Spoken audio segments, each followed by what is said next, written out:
Inspector साहब,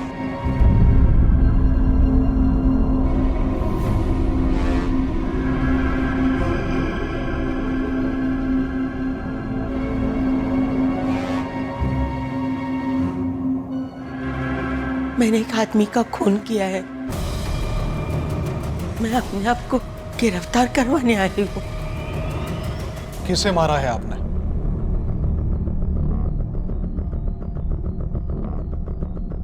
एक गुब्बारे वाले को।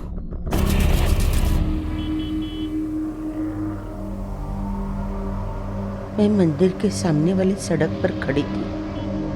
सड़क पार करना चाहती थी, मगर गाड़ियों की वजह से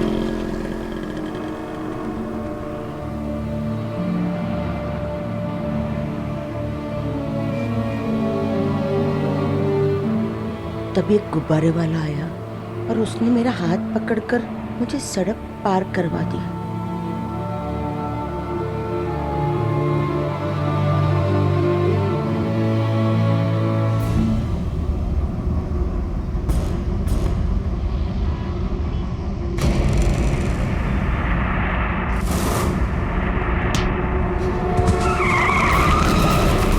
पूरी जिंदगी में कभी कोई गलत काम नहीं किया मैंने,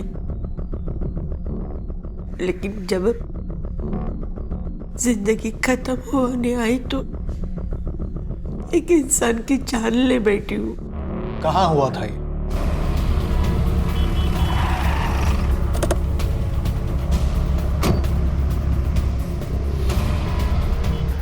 सर, इस जगह को देख के तो नहीं लगता यहाँ वैसा कुछ हुआ होगा। लेकिन वो औरत झूठ क्यों बोलेगी? एक काम करो, आसपास के लोगों से पूछताछ करो, देखो क्या पता चलता है। ठीक है?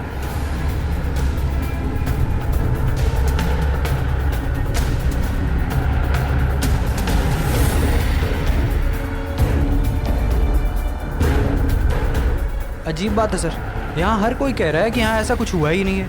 यहाँ तक लोग ये भी कह रहे हैं कि यहाँ कोई गुब्बारे वाला बैठा ही नहीं। कमाल है, इतना बड़ा इंसिडेंट हो गया और यहाँ पर किसी ने कुछ देखा भी नहीं। चलो माना कि कुछ देखा नहीं, फिर भी लाश कहाँ है? वो सामने बैंक में सीसीटीवी कैमरा लगा है, वहाँ से फुटेज मंगाओ। अगर यहाँ पे कुछ हुआ है तो डेफिनेटली कुछ उसमें मिलेगा।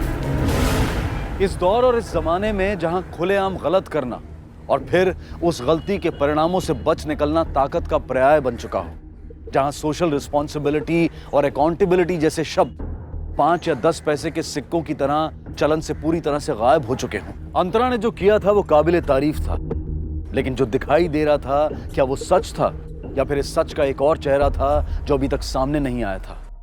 लाश कहाँ गई मैं नहीं जानती,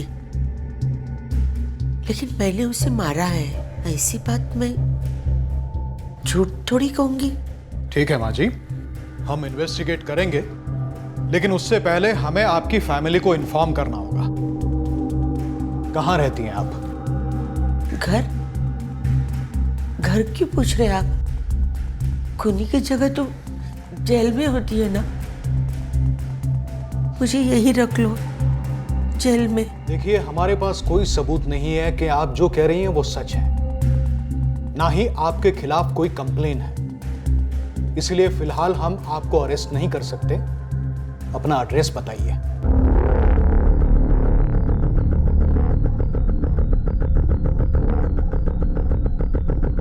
वो जो बड़ा वाला मंदिर है ना, शिवाजी नगर के पार्क के पास, वहीं से कुछ थोड़ा आगे है। थोड़ा आगे है मतलब? आपको अपना एड्रेस मालूम नहीं है? मेरी याददाश्त कुछ कमजोर हो गई है, इसलिए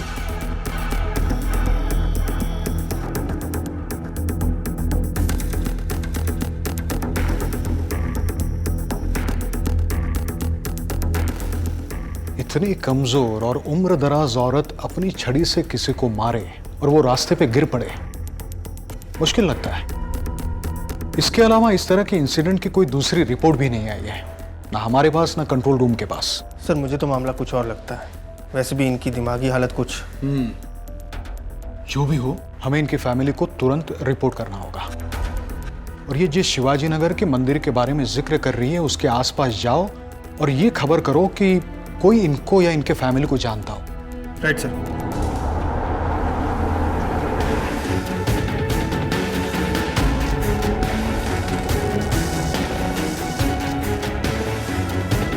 सुनिए, हो साहेब, इन्हें पहचानती हैं?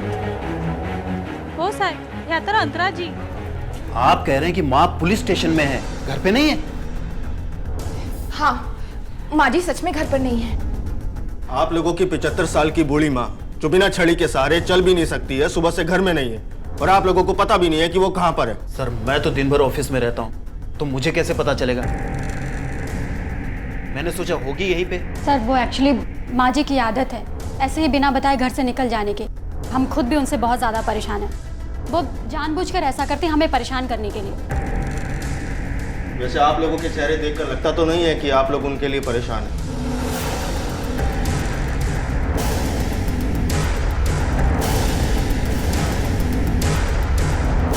आप दोनों को हमारे साथ चलना होगा। आपकी माँ पुलिस स्टेशन में, उन्होंने सरेंडर किया। उनका कहना है कि उन्होंने किसी गुब्बारे वाले का मर्डर कर दिया।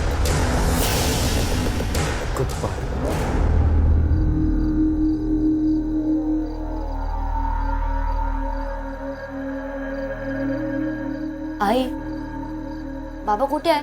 वो अब तक आई क्यों नहीं? उनकी गुब्बारे बिक गई होंगे ना अब तक। बाबा येतील। हाँ, तुम लोग ज्यादा परेशान मत हो।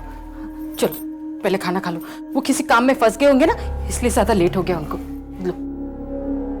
आई, बाबा को फोन करो ना।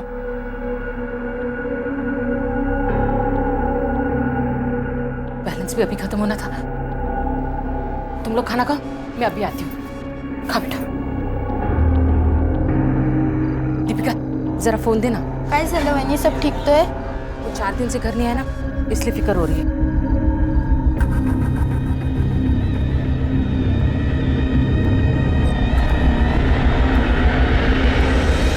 अंतरा लगातार एक ही बात कहे जा रही थी कि उसके हाथों एक गुब्बारे वाले की जान गई है, लेकिन पुलिस की कई कोशिशों के बाद भी उन्हें ऐसा कोई सबूत या सुराग नहीं मिला था जो ये साबित कर पाता कि अंतरा जो कह रही थी वो सही कह रही थी। दूसरी तरफ शहर के एक दूसरे हिस्से में वाकई में गुब्बारे वाला गायब था और उसकी पत्नी उसे ढूंढ रही थी, पर उसका कुछ पता नहीं चल रहा था। आखिर मामला था क्या? क्या अंतरा सच कह रही थी? क्या उसका परिवार भी ये सच्चाई जानता था, लेकिन परेशानी या किसी मुसीबत से बचने के लिए इस सच्चाई को छिपा रहा था? मैं नहीं जाऊंगी। मैंने उस आदमी को खून किया है। मुझे यही रहना है जेल में। मैं कहीं नहीं जाऊंगी। मैं यही रहूंगी। मैं यही रहूंगी। माँ जी, मेरी बात ध्यान से सुनी। हमने आपकी बताई हुई जगह पर पूछताछ की, उसके अलावा हमने सीसीटीवी फुटेज भी चेक किया है। कोई मरा नहीं है। शायद आपको कोई गलतफहमी हुई है। माँ, क्या है ये सब? अच्छा लगता है क्या? चलिए आप उठिए। नहीं, नहीं, मुझे यही रहना है। क्या बात है माँ जी, आप अपने घर नहीं जाना चाहते? कोई परेशानी है क्या?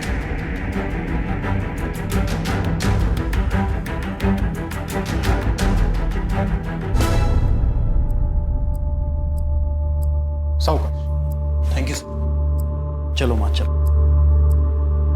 लीजिए। चलो। हाँ भी माँ खाम परेशान हो जाती है। चलिए। बस एक बात समझ में नहीं आई, ये माँ जी अपने घर क्यों नहीं जाना चाहती? सर, मैंने इनके पड़ोसी से पूछताछ की थी। या तर अंतरा जी।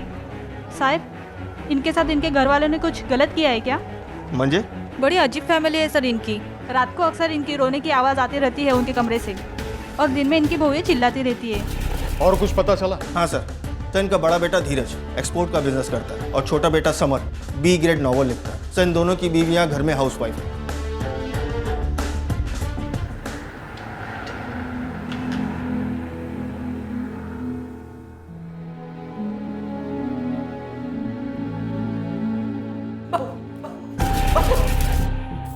ये क्या करे?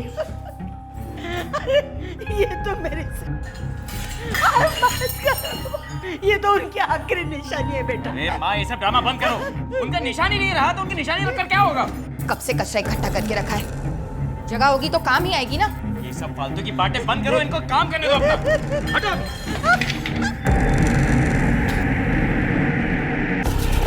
तो रेड कलर बहुत सूट करता है। मुझे नहीं समझ में आना मैं क्या पहनूं। बहू 6 महीने हो गए, चश्मा टूट गया, अभी तक नहीं बनवाया। अखबार तक पढ़ना छूट गया है मेरा। रुक, मैं तुझे कॉल करती हूँ।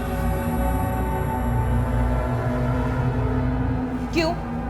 किसी एग्जाम की तैयारी कर रही हो क्या, जो अखबार पढ़ना इतना जरूरी है? सही कह रही है भाभी, कोई जरूरत नहीं आपको अखबार पढ़ने की। ये गुब्बारे वाले मोटे की कहानी भी ना आपने कोई भी अखबार की न्यूज पढ़कर बनाई होगी। मुझे तो अभी तक विश्वास नहीं हो रहा है कि आप ऐसी मनगढ़ंत कहानी बनाकर पुलिस स्टेशन तक पहुंच गए। तुम्हारा पति पिछले 4 दिन से गायब है और तुम अब आ रही हो रिपोर्ट लिखवाने। साहब, वो अपने काम की वजह से 2-3 दिन के लिए हमेशा बाहर जाते थे और मुझे लगा कि वो लौट आएंगे। पहले तो उनका फोन भी लगता था साहब, पर अभी फोन भी बंद है। और मैं पहले कभी पुलिस स्टेशन नहीं आई साहब, इसलिए मला समझत नव्हता साहब मी काय करूं। साहब मेरे पति को ढूंढिए साहब। इनकी कंप्लेंट और इनके पति का नंबर दर्ज कर लो। जैसे ही आपके पति के बारे में कुछ पता चलेगा हम आपको बता देंगे। दवाई खा लो। ओ, दवा के लिए तो 2 घंटा और बाकी है। अभी दूध उबाला था, पी जाओ, बाद में मैं भूल जाऊंगी। हाँ, दूध गर्म है बहू, ठंडा करके दे दो ना। लोगों को उंगली दो तो वो पोंचा पकड़ते हैं, लेकिन तू तो सीधा गर्दन पकड़ती है। ठंडा चाहिए? ये ले, हो गया।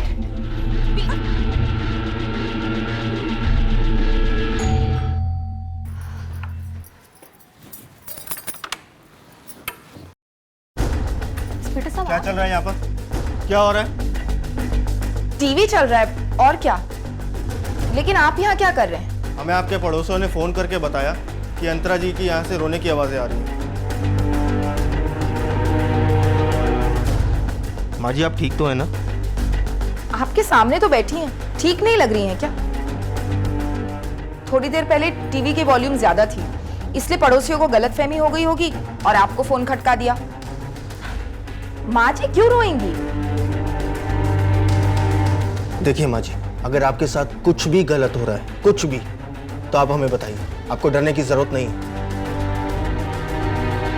गलत तो मैंने किया है, मार डाला उसको। देखा सर, ऐसी उटपटांग बातें किया करती हैं। आप तो क्या किसी को ऐसा ही लगेगा ना कि हम इन्हें परेशान करते हैं? अरे हमें तो खुद ही नहीं समझ में आता हम क्या करें इनका।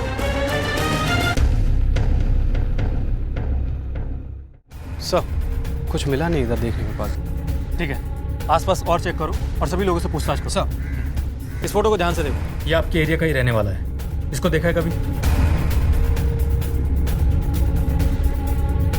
सर, किसी आदमी की रोजी रोटी का जरिया यही हो तो इसे लवारिस की तरह छोड़ के नहीं जाएगा। एक काम करो सर, आसपास अच्छे से पूछताछ करो, कहीं कोई एक्सीडेंट तो नहीं हुआ है। जाओ सर।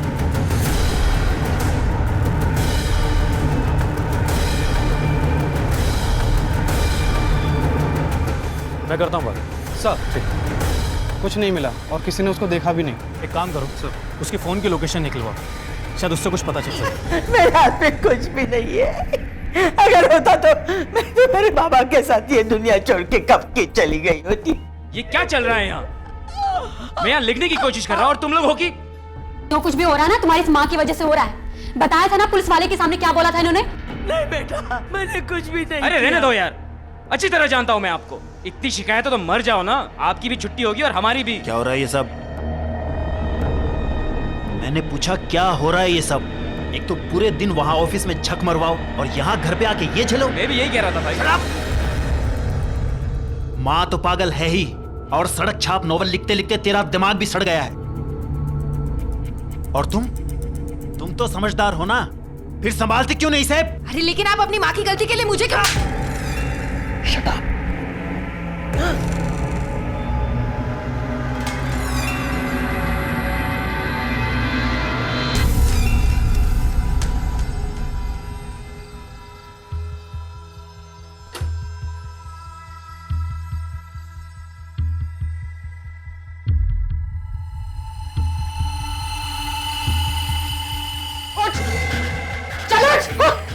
के सामने मेरी बेइज्जती करके आराम से सो रही है और कुछ नहीं किया। रुक जा, बताती हूँ तुझे। रुक, कुछ नहीं किया मैंने। हर्ष, मैंने कुछ नहीं किया। हर्ष, मैंने कुछ नहीं किया। किसी पिक्चर पजल यानी कि चित्र पहेली की तरह का केस था ये, जहां तस्वीर के तीनों टुकड़े अलग अलग पड़े थे। तस्वीर का पहला टुकड़ा था बुजुर्ग अंतरा, जिसकी मानसिक स्थिति पुलिस को ठीक नहीं लग रही थी। दूसरा था गुब्बारे वाला, जो वो गुब्बारे वाला भी हो सकता था जिसकी मौत का जिक्र अंतरा अब भी बार बार कर रही थी, जो एक अनजान जगह अंधेरे कमरे में कैद थी और हर गुजरते मिनट के साथ अपनी मौत की तरफ सरक रही थी, और जिसके होने तक की खबर पुलिस के पास अब तक नहीं थी। इस मामले की सही और पूरी तस्वीर को सामने लाने के लिए इन तीनों टुकड़ों का अपनी सही जगह पर आना जरूरी था, लेकिन मुश्किल ये थी कि ये तीनों टुकड़े एक दूसरे से इतने अलग थे कि पुलिस की तमाम कोशिशों के बावजूद भी इनके बीच के संबंध का कोई भी तार पुलिस को अब तक दिखाई नहीं दिया था। सर, गुब्बारे वाले कुमार का फ़ोन लोकेशन आ गया है। आखिरी बार उसका फ़ोन शिवाजीनगर थाने के पास एक्टिव था और बाद में वहीं पे स्विच ऑफ हो गया। एक काम करो, शिवाजीनगर थाने में उसका फोटो फैक्स करो, मैं बात करता हूँ अभी। सर, हाँ फैक्स मिल गया। हाँ, गुब्बारे वाला 4 दिन से मिसिंग है। ठीक है, हम देखते हैं। क्या बोला दिनेश? सर, एक गुब्बारे वाला गोखले नगर पुलिस स्टेशन से फ़ोन था, इसकी मिसिंग कंप्लेन लिखाई गई। 4 दिन से गायब है। 4 दिन से गायब है? इलिया से अंतरा जी हमारे पुलिस स्टेशन कब आए थे? सर तकरीबन 4 दिन पहले। 4 दिन पहले। मैंने एक आदमी का खून किया है। किसे मारा है आपने? एक गुब्बारे वाले को। इसका मतलब ये है कि जिस दिन ये गायब हुआ उसी दिन अंतरा जी हमारे पुलिस स्टेशन में आए। इलियास सर, अंतरा जी को बुला लें। साहब, मैं तो आपको कब से यही कह रही हूँ, लेकिन आप है कि मेरा यकीन नहीं कर रहे। यकीन तो हमें भी नहीं हो रहा है अंतरा जी। ये बात सच है कि एक गुब्बारे वाला गायब है। ये भी हो सकता है कि ये वही गुब्बारे वाला हो जिसके बारे में आप हमें कह रही हैं और आपको लगता है कि आपने उसे मारा है, लेकिन ये बात हमारे गले के नीचे नहीं उतर रही है। अंतरा जी, इस मामले में आप हमसे कुछ छुपा रही हैं। अंतरा जी, सच क्या है हमें बताइए। हम सच सुनने का इंतजार कर रहे हैं अंतरा जी। अंतरा जी, बोलिए।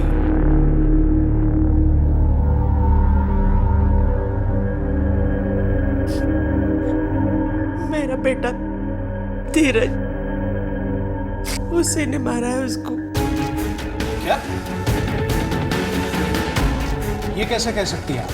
मैंने खुद देखा है उसे, उस आदमी के साथ। और उन्हें बचाने के लिए आपने ये इल्जाम अपने सर पर क्यों ले लिया?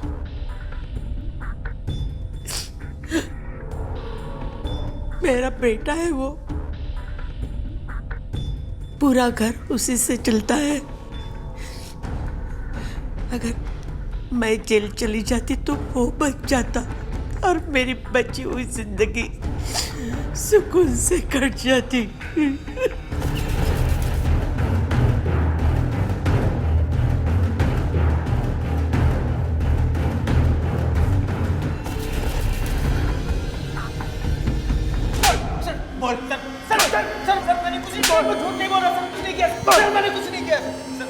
मेरी बात तो सुनिए आप। सर, मेरी माँ झूठ बोल रही है सर, मैं सच कह रहा हूँ आपसे। अरे दिमाग खराब हो गया सर उसका। पहले उसने कहा था कि उस गुब्बारे वाले को उसने मारा है, और अब वो ये कह रही है कि मैंने मारा है। वो झूठ ना कल बोल रही थी ना आज बोल रही है, क्योंकि जिस आदमी के बारे में वो बात कर रही है वो सच में गायब है। ठीक 6 तारीख से तुम्हारे इलाके में वो गुब्बारे बेच रहा था और उसी इलाके से वो गायब हुआ है।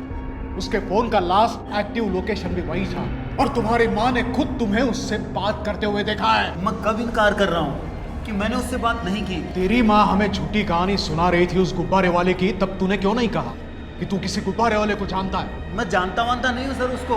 उस दिन सर मैं ऑफिस के लिए लेट हो रहा था, तो जैसे ही मैं निकला वो गुब्बारे वाला मेरे सामने आ गया सर, और मुझसे गुब्बारे लेने के लिए कहने लगा। मैंने उसे मना कर दिया सर। उसके बाद भी सर वो गिड़गिड़ाने लगा, तो मैंने रुपए निकाल के उसे दे दिए, फिर मैं चला गया सर। और सर, मेरी माँ ने मुझे उससे बात करते हुए देखा है ना सर, उसका खून करते हुए तो नहीं देखा है। तो फिर आप किस बिना पे सर इतना बड़ा इल्जाम मुझ पे लगा रहे हैं आप? सर मुझे जाने दीजिए, मैं निर्दोष हूँ सर। जाने देंगे, लेकिन ये केस सॉल्व होने के बाद। सर, कुमार के गायब होने से कुछ दिन पहले उसे धीरज के ऑफिस के बाहर देखा गया था। इसे पहचानते हो? इस आदमी को देखा है मैंने सर। कब? कहाँ? लेकिन किसी ने भी उसको धीरज के ऑफिस के अंदर जाते हुए नहीं देखा, ना ही उससे बात करते हुए देखा, ना ही उसके साथ आते जाते देखा। समर, क्या कर रहे हो? उठो, उठो समर। पागल हो गए तुम दोनों? अगर अभी इन्हें कुछ हो गया ना, पुलिस हमें से किसी को नहीं छोड़ेगी। अब मैं कैसे कह सकता हूँ कि वो मेरे ऑफिस के सामने क्या कर रहा था? ये मेरी गलती है कि जिस एरिया में मेरा ऑफिस है वहीं वो अपने गुब्बारे बेचता था। आपको धोखा हुआ है। मैं किसी का खून वून नहीं कर सकता। मेरी माँ मुझे जानबूझ के फंसा रही है, मुझसे बदला लेने के लिए। बदला लेने के लिए? किस बात का? वो मुझे अपने पति यानी मेरे बाबा की मौत का जिम्मेदार समझती है। हाँ, वही जिम्मेदार है मेरे पति की मौत का। उस दिन उनकी तबीयत बहुत ही खराब थी।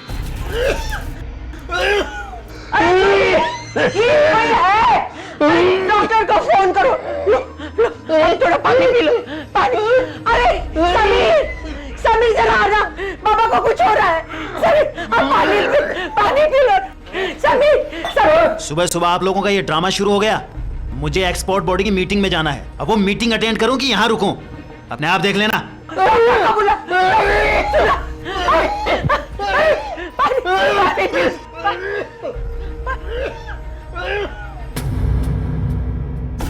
मैं उसे कभी माफ नहीं कर सकती,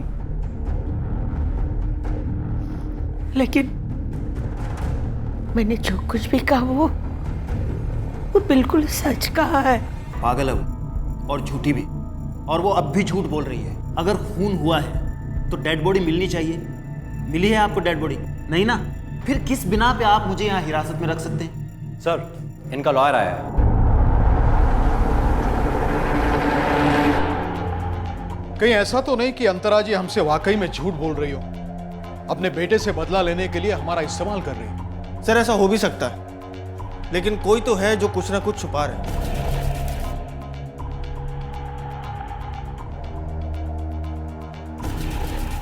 फिर से इंक्वायरी करो और इस बार गहराई से पता करो पिछले 10 दिन में कुमार कहां कहां गया था और किस किस से मिला था। हो साहब, हाँ मानो साला होता, लेकिन किसी और के साथ ये नहीं था।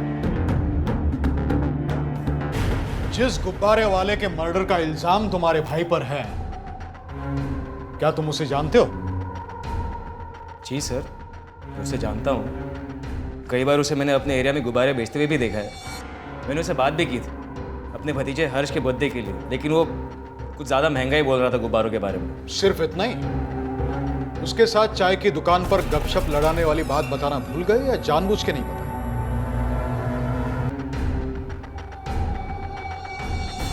तो अब मेरे बड़े भाई के बाद आप मुझ पे शक कर रहे हैं? सर, मैं एक नॉवेलिस्ट हूँ। रियल लाइफ से मैं अपने कैरेक्टर्स और स्टोरीज उठाता हूँ। मेरी हमेशा कोशिश रहती है कि मैं लोगों से मिलूं, उनसे बात करूं, उन्हें जानूं। इसका मतलब ये नहीं कि मैंने किसी का खून किया है। इलियास, इन्हें लॉकअप में ले जाओ, कुछ रियल लाइफ कैरेक्टर से मिलवाओ, शायद अगले नॉवेल का सब्जेक्ट मिल जाए। सर, मैं एक नॉवेलिस्ट हूँ। सर आप मेरी बात तो सुनिए। एक भाई बिजनेसमैन और दूसरा नॉवेलिस्ट, इस गुब्बारे वाले के साथ इनका क्या कनेक्शन हो सकता है? और इस गुब्बारे वाले को मार के या उसे गायब करके इनको क्या मिलने वाला था? सर हो सकता है कि इनकी बातें सच हो और हम गलत जगह कनेक्शन ढूंढ रहे हो। इलियास, एक काम करो, गोखले नगर पुलिस स्टेशन के पुलिस ऑफिसर जो इस कुमार के मिसिंग केस में काम कर रहे हैं उससे बात करो। जितनी इंफॉर्मेशन तुम उससे निकाल सकते हो उतनी निकालो, और ये पूरी डिटेल्स उसके फोटोग्राफ के साथ सभी पुलिस स्टेशन में सर्कुलेट करो। हो सकता है हमें कुछ मिल जाए।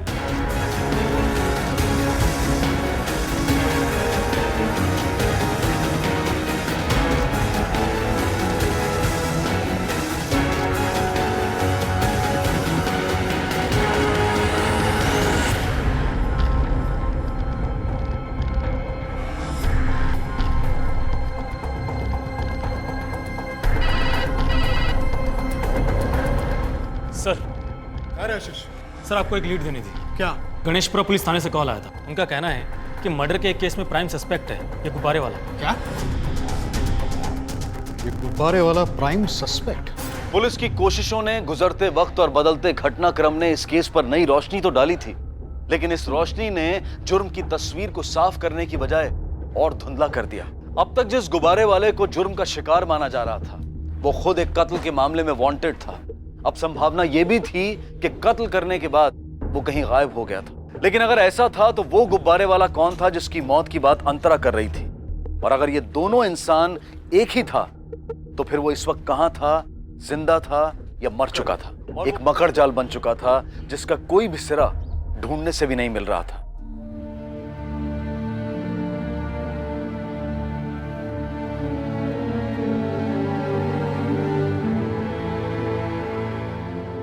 अरे जूही, जूही, अरे मुझे प्यास लगी है, मुझे पानी दे दो।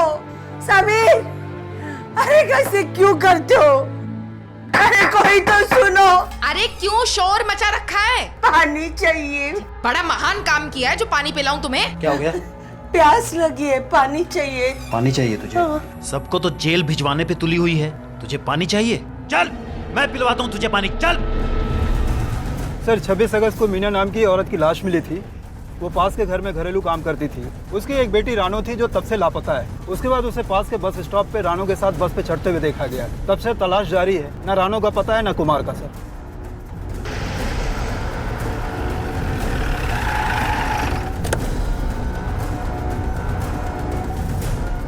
सर मीना की लाश यहीं पे मिली थी, उसके बॉडी पर चाकू के निशान थे।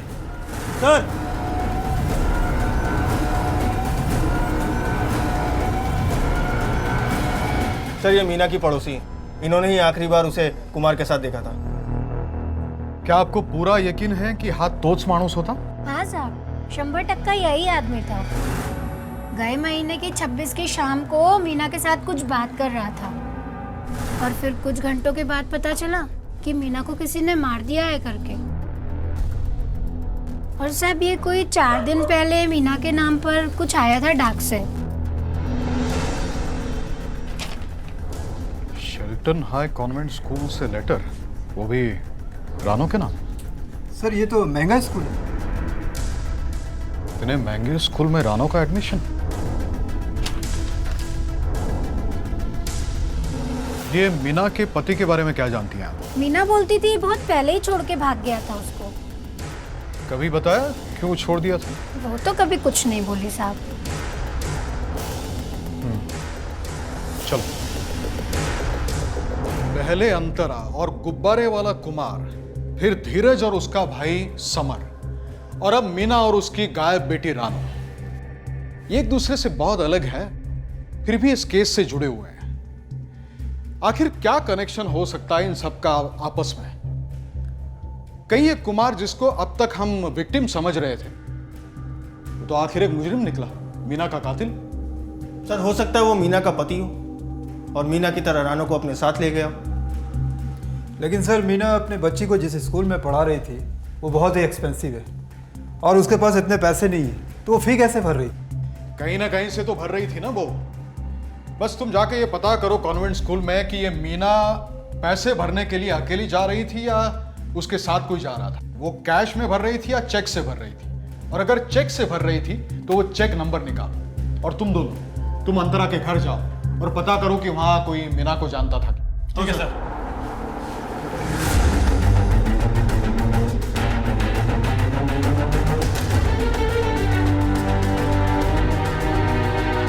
एक काम करते हैं, मीना की मौत के बाद उसकी कॉल डिटेल्स और उसके फोन की लोकेशन दोबारा चेक करते हैं, देखते हैं कुछ नया पैटर्न मिलता है। एक काम करो, तुम कुमार की वाइफ के पास जाके पूछताछ करो, देखो क्या पता चलता है। मला नहीं माहिती साहब, वो किससे मिलते, कहाँ जाते हैं। कहकर तो जाते हैं कि काम पे जाते हैं करके, और मैं उसी बात को सच मानती हूँ। अगर उन्होंने किसी दूसरी औरत को रखा रहेगा तो मुझे नहीं पता। अच्छा एक बात बताओ, तुमने उसके व्यवहार में इन दिनों कुछ बदलाव महसूस किया था?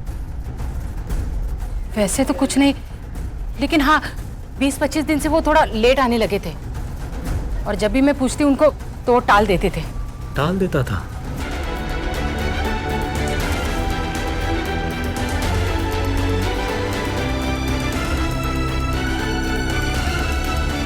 इस डॉक्यूमेंट की कॉपी मिल सकती है? जी बिल्कुल। सर बिना एडमिशन के लिए अकेले गई थी, फी कैश में भरी थी, और उन दिनों मेड प्लेसमेंट एजेंसी में काम किया करती थी। सर हमने कुमार की लोकेशन फिर से चेक की थी और उसकी मूवमेंट से ये पैटर्न मिला है हमें। सर ये देखिए, नॉर्मली डेली वो इस रास्ते से जाया करता था, टेलीफोन एक्सचेंज होते हुए, लेकिन सर 27 अगस्त के बाद से उसने अपना रास्ता बदल लिया। सर वो यहाँ पर रुकता भी था, कभी आधा घंटा, कभी 1 घंटा। उसके बाद सीधा घर। 26 अगस्त को मीना का मर्डर हुआ और उसी दिन वो रानो को लेके वहां से गायब हो गई। उसी के अगले दिन से उसने अपना रास्ता बदलकर वो इस जगह पे रुकना उसने शुरू कर दिया। इसका मतलब एक ही हो सकता है कि उसने रानो को उसी एरिया में कहीं छिपा कर रखा होगा और उसे मिलने के लिए वो इस जगह रुकना उसने शुरू कर दिया होगा। चलो चलकर देखते हैं कि क्या मिलता है। और शिंदे, तुम उस प्लेसमेंट एजेंसी में जाके ये पता करो कि उन दिनों मीना कहां काम करती थी। सर चलो।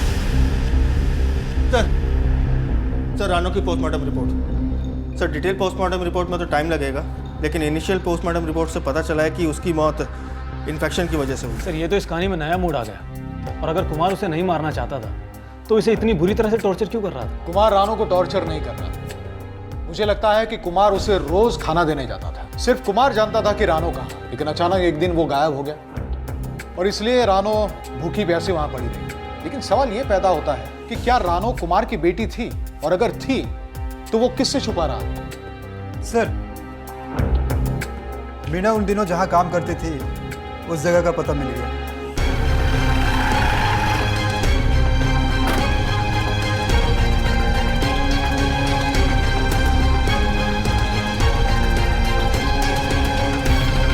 चलो इसे जा रहे हैं सर। चलो यह क्या है सर? मेरे सर मुझे बताइए तो सही आप। चलो।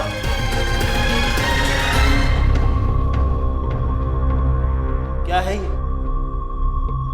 इस बार मैं माफ नहीं करूंगा आप लोगों को, सच कह रहा हूं। अरे वर्दियां पहन रखी तो आप कुछ भी करोगे, किसी भी शरीफ आदमी को उठा लोगे। मैं मानहानि का दावा करूंगा आप लोगों पे, समझ में आए? ये वर्दियां उतरवा दूंगा आप लोगों। देखो, ध्यान से देखो, मीना उसकी बेटी रानो, याद आया? एक कौन है ये? मैं नहीं पहचानता इसे।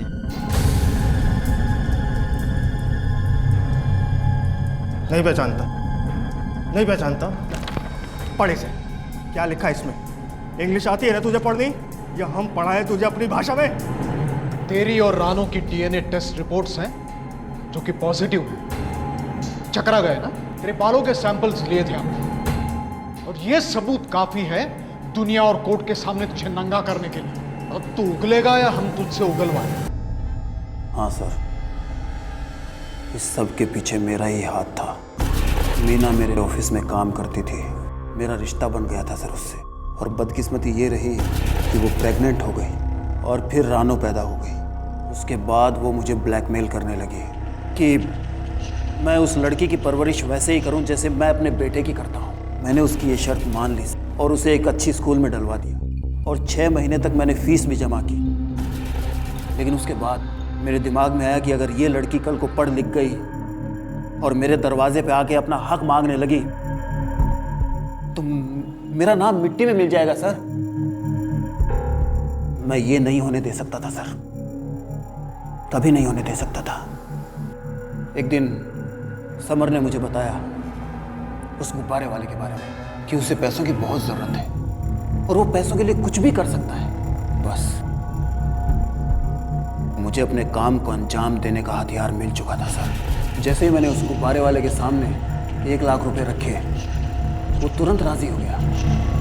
तूने अपनी ही बेटी से उसकी बेटी होने का हक छीना, फिर उसकी माँ को उससे छीना, बदले में कुदरत ने तेरे बेटे से उसका बाप छीना, वो भी तेरी अपनी माँ के हाथों। कमाल है ना, कुदरत का इंसाफ। कुमार की लाश के साथ क्या किया तूने? उस कमीने को मैंने वहीं तालाब के पास मार के उसी में फेंक दिया।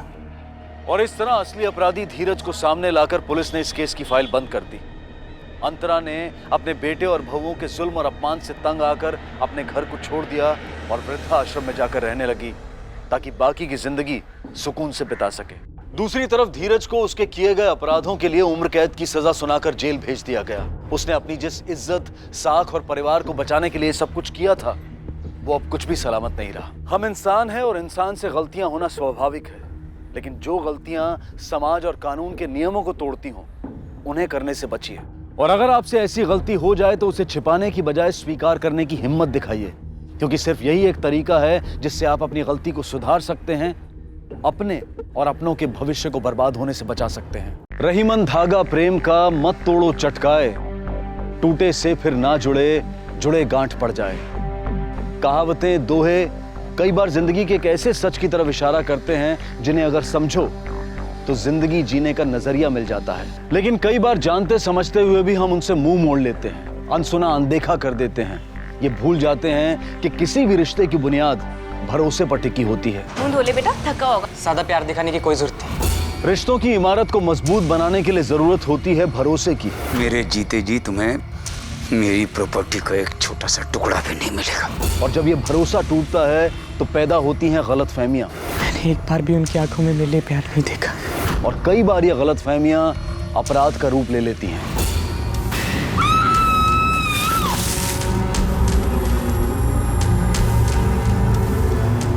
आज का ये उलझा हुआ केस आपको सोचने पर मजबूर कर देगा कि कभी कभी सच्चाइयां कितनी कड़वी होती हैं, कितनी पेचीदगियों की आड़ में छुपी हुई होती हैं कि जब वो सामने आती हैं तो सबके होश उड़ा देती हैं।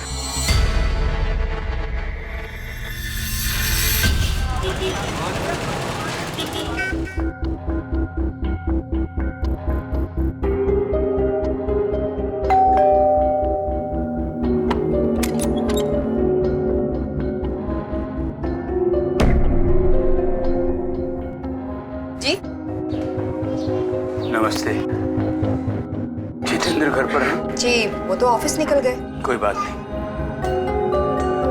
आए तो कहिएगा नंदलाल मिश्रा वापिस आ गए। अब तो मुलाकात होती रहेगी। नमस्ते। हाँ, नाम याद रहेगा ना? नंदलाल मिश्रा। बताना ना भूलिएगा।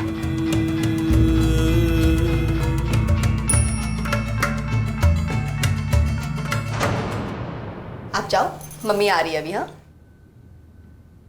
ध्यान कहाँ है आपका? मैं कुछ बात कर रही हूँ। आपको पता है, बुजुर्ग इंसान था, लेकिन बहुत ही अजीब था। वो है कौन? क्यों आ रहा है बार बार मिलने?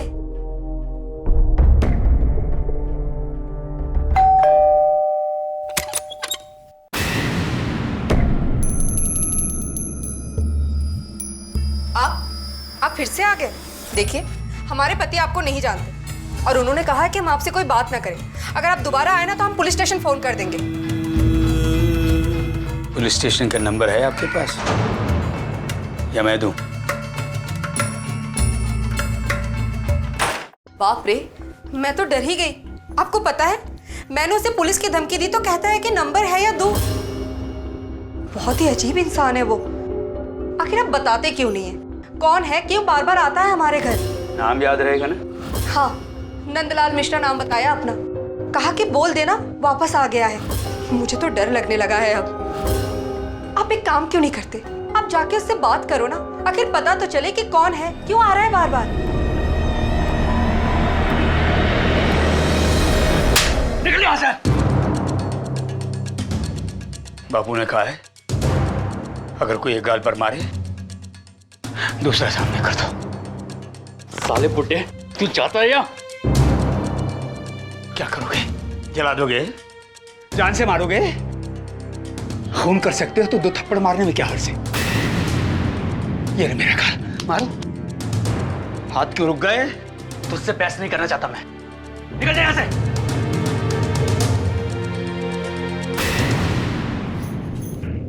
आज आपको सब बताना ही पड़ेगा। हत्यारा क्यों कहा उसने आपको? और आप खून कर सकते हो, इसका क्या मतलब है? देखिए, मुझे बहुत डर लग रहा है। साफ साफ बताइए ना, बात क्या है? आप चुप क्यों हो? बोलो ना।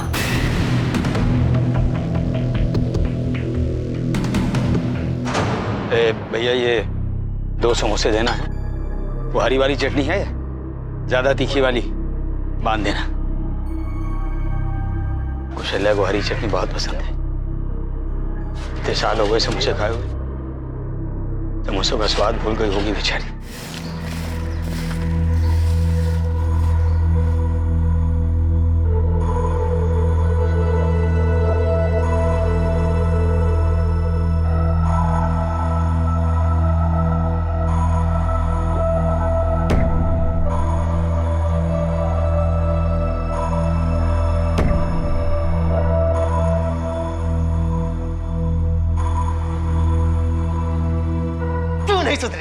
नहीं सुधरेगा ना। पता भी आपको आज तीसरा दिन है और घर के बाहर पेड़ के नीचे वो तो अपना पूरा बोरिया बिस्तरा लेकर घर बनाकर बैठ गए। लोग कैसी कैसी बातें करें, कुछ पता भी है आपको? पूरे मोहल्ले में हमारी बदनामी करके रख दी है। लोगों की बातें सुन सुन के ना मेरी तो कान पक गए। आपसे कह रही हूँ जाकर जो बात करनी है जाके कीजिए। अब जाइए।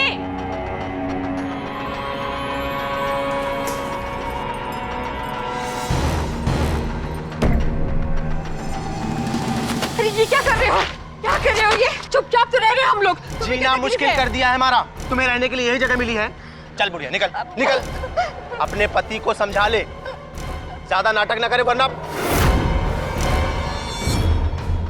हमें जो समझाना था वो हमने समझा दिया, बाकी बुढ़े को तुम समझाना। हमारे मोहल्ले में खूनियों के लिए कोई जगह नहीं है, समझ गए?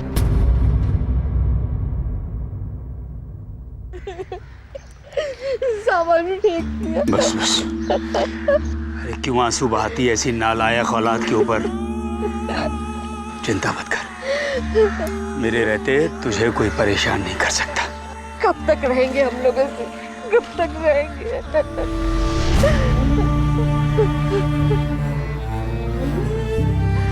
तब तक जब तक हमें न्याय नहीं मिल जाता, तब तक जब तक मैं उनसे उनका सुख चैन नहीं छीन लेता जिन्होंने हमसे हमारी जिंदगी के 10 साल छीने। उम्र कैद भुगत चुके हैं उनकी वजह से हम।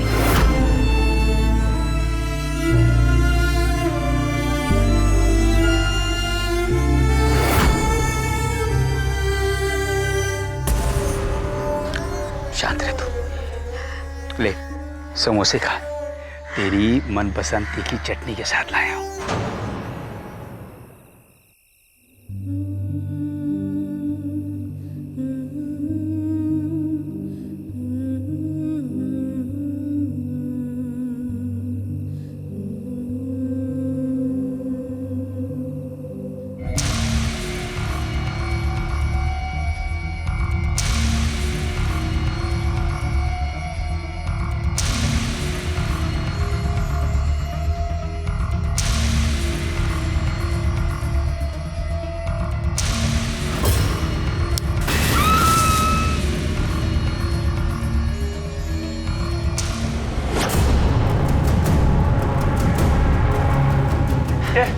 आज तेरी हड्डी पसली एक कर दूंगा मैं। क्यों पीछे पड़ा मेरे? नंदलाल के साथ अतीत में घटी घटनाएं क्यों उसके आज पर हावी हो रही थी? क्यों एक बूढ़ा व्यक्ति नंदलाल मिश्रा जितेंद्र को परेशान कर रहा था, उसे हत्यारा कहकर उसके पीछे पड़ा था? और दूसरी तरफ क्यों एक पिता कमल मिश्रा अपने बच्चे को यातनाएं दे रहा था? आखिर सतह पर बिल्कुल अलग अलग लगती इन कहानियों को किस कड़ी ने जोड़ा था? सच पर से अभी कितनी परतें उठनी बाकी थी? बिट्टू आ गया? चल तू ना हाथ मुंह धो ले बेटा, थका होगा। ज्यादा प्यार दिखाने की कोई जरूरत नहीं, सब समझता हूँ। मगर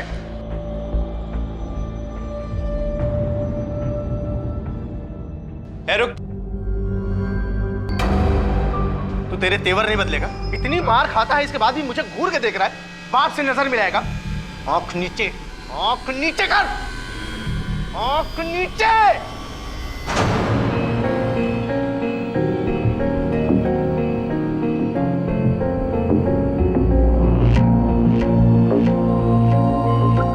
दादी, दादी, दादी, छोड़ो बिट्टू, जाए से। क्या कर रहे हो? जान ले लोगे क्या उस बेचारे की? तो जान ही ना लूंगा मैं इसकी। छोड़ो ये सब, बाहर देखो क्या तमाशा हो रहा है। प्रणाम दादी। जुग जुग जी मेरे बच्चे। ये क्या माँ जी, आशीर्वाद भी। हम लोग को बताया भी नहीं। हम लोग क्या इतने पराये हो गए? आप चलिए हमारे साथ। हमारे होते आप यहाँ नहीं रहेंगे, चलिए आप। पुरानी बातें को भूल जाओ अम्मा, चलो हमारे साथ। चलिए आप हमारे साथ चलिए।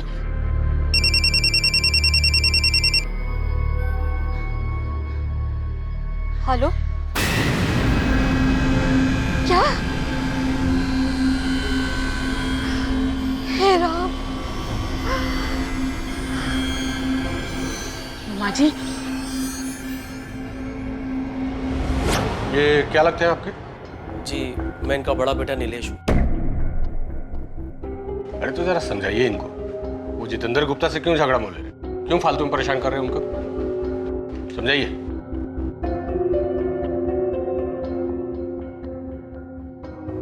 बाबूजी आपकी दवाई। मुझे किसी की हमदर्दी नहीं चाहिए।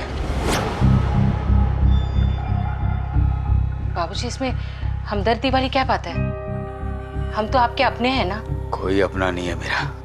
बंद करो ये अपनेपन का नाटक। ना तो तुम मेरी बहू थी और ना ही कभी बन सकती हो। जानता हूं मैं क्यों तरस आ रहा है तुम्हें हम पर। तुम्हारी नजर मेरे उस मकान पर है जो आज भी मेरे नाम है। लेकिन याद रखना,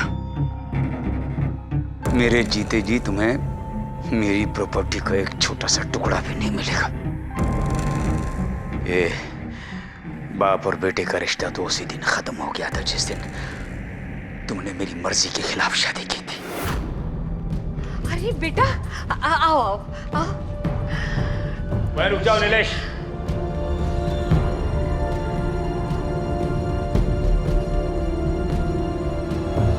इस घर के दरवाजे तुम्हारे लिए आज से बंद।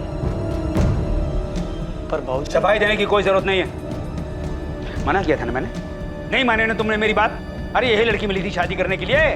अपनी जात में लड़कियों की कमी पड़ गई थी क्या? सुनिए, आशीर्वाद तो देने दो बच्चों को। कौशल्या, अगर तुमने इसके सर पर हाथ रखा तो मेरा मरा मुंह देखोगी। निकलो तुम लोग यहाँ से। अब हमारी चिता को आग लगाने में मत आना, समझे? तो खड़े देख क्या रहे हो? जाओ यहाँ से, जाओ, निकलो, जाओ। चलो कविता।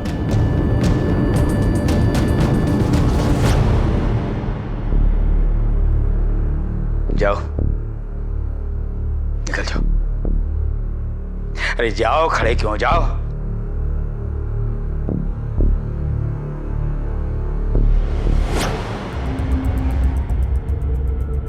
वकील साहब, और कितना समय लगेगा? अरे नीलेश जी, परेशान मत होइए, ये प्रोसेस बड़ा कॉम्प्लिकेटेड होता है।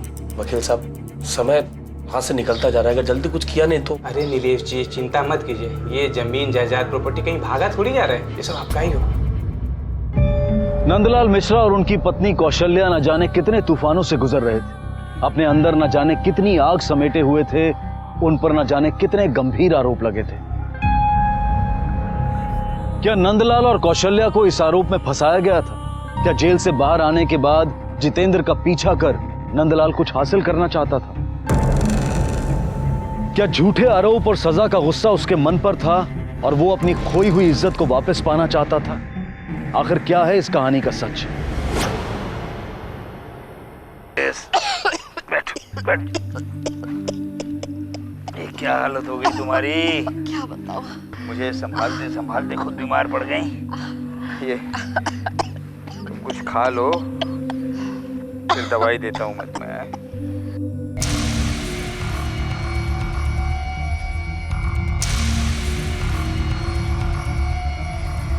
बिट्टू बेटा, आजा आजा आजा बेटा। बेटा, तुझसे एक बात साफ करनी थी। हमने तेरी माँ को नहीं मारा। मुझे उसके बारे में कोई बात नहीं करनी।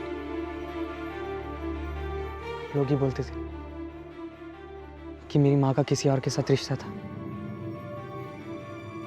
क्या ये बात सच है? पर रोज रोज मारते हैं मुझे। एक बार भी उनकी आंखों में मेरे लिए प्यार नहीं देखा।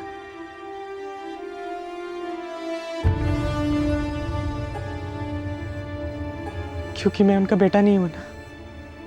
और वो तो संतेली माँ भी ले। एक चम्मच बस बेटा, बस एक चम्मच। हाँ, मैं नहीं खाऊंगा। क्या हो रहा है? देखिए ना, ये कुछ भी नहीं कहा था। मुझसे एक बार भी नहीं पूछा कि बेटा तेरा स्कूल कैसा चल रहा है, मार्क्स कैसे आ रहे हैं तेरे। मतलब तो यही है ना कि मैं उनका खून नहीं। प्लीज दादा दादी, प्लीज मुझे बता दो मैं किसके औलाद हूँ। दादी दादा प्लीज मुझे पता। दादी कुछ तो मत। कैसी बातें कर रहा है ये, देखो। पता है, मेरे दोस्त मोहल्ले वाले सब चिढ़ाते हैं मुझे, बोलते हैं तेरा बाप कौन है। क्या जवाब दूं मैं? अगर वो मेरा बाप नहीं है तो उसने मुझे घर पे क्यों रखा?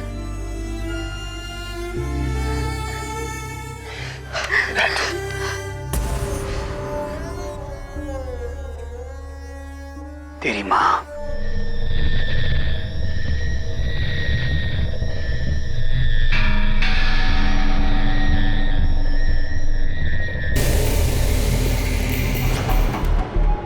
कहाँ है बॉडी?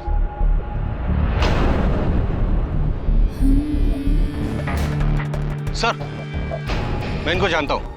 मैंने इनको अस्पताल में भर्ती करवाया था। शुक्ला सर, बॉडी को पोस्टमार्टम के लिए भेजो।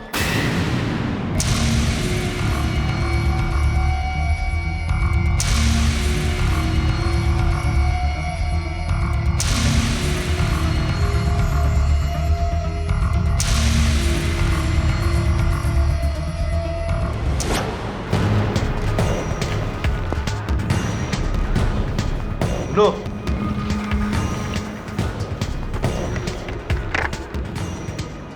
ये बूढ़ा बूढ़ी यहाँ रहते थे ना, कहाँ गए?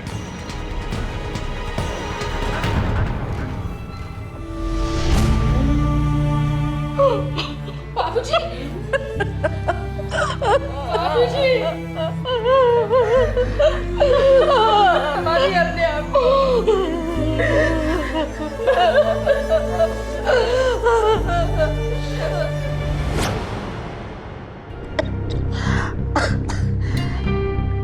एक हफ्ता पहले ही मेरी तबीयत खराब हो गई। मुझे दमे की बीमारी है।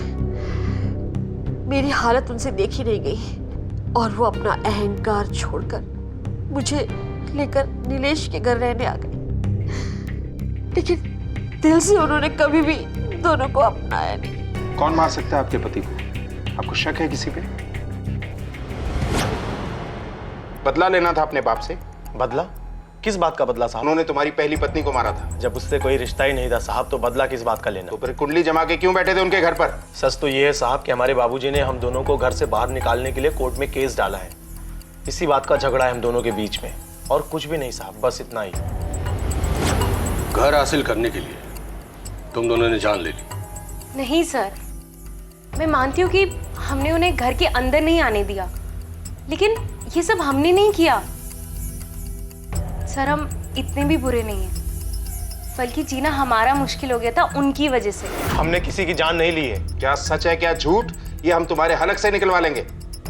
सच को कब तक छुपाओगे तुम?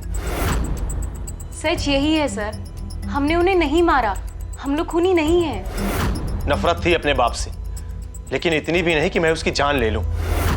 मरते मरते भी हमें फंसाकर चले गए। पता नहीं किस जन्म का बदला ले रहे थे। सर, नंदलाल के पोस्टमार्टम रिपोर्ट के मुताबिक उनका मर्डर 3 दिन पहले रात को, लेकिन उस समय कमल और कुसुम के मोबाइल की लोकेशन उनके घर की है। कहीं इन दोनों ने किसी और को सुपारी तो नहीं दी?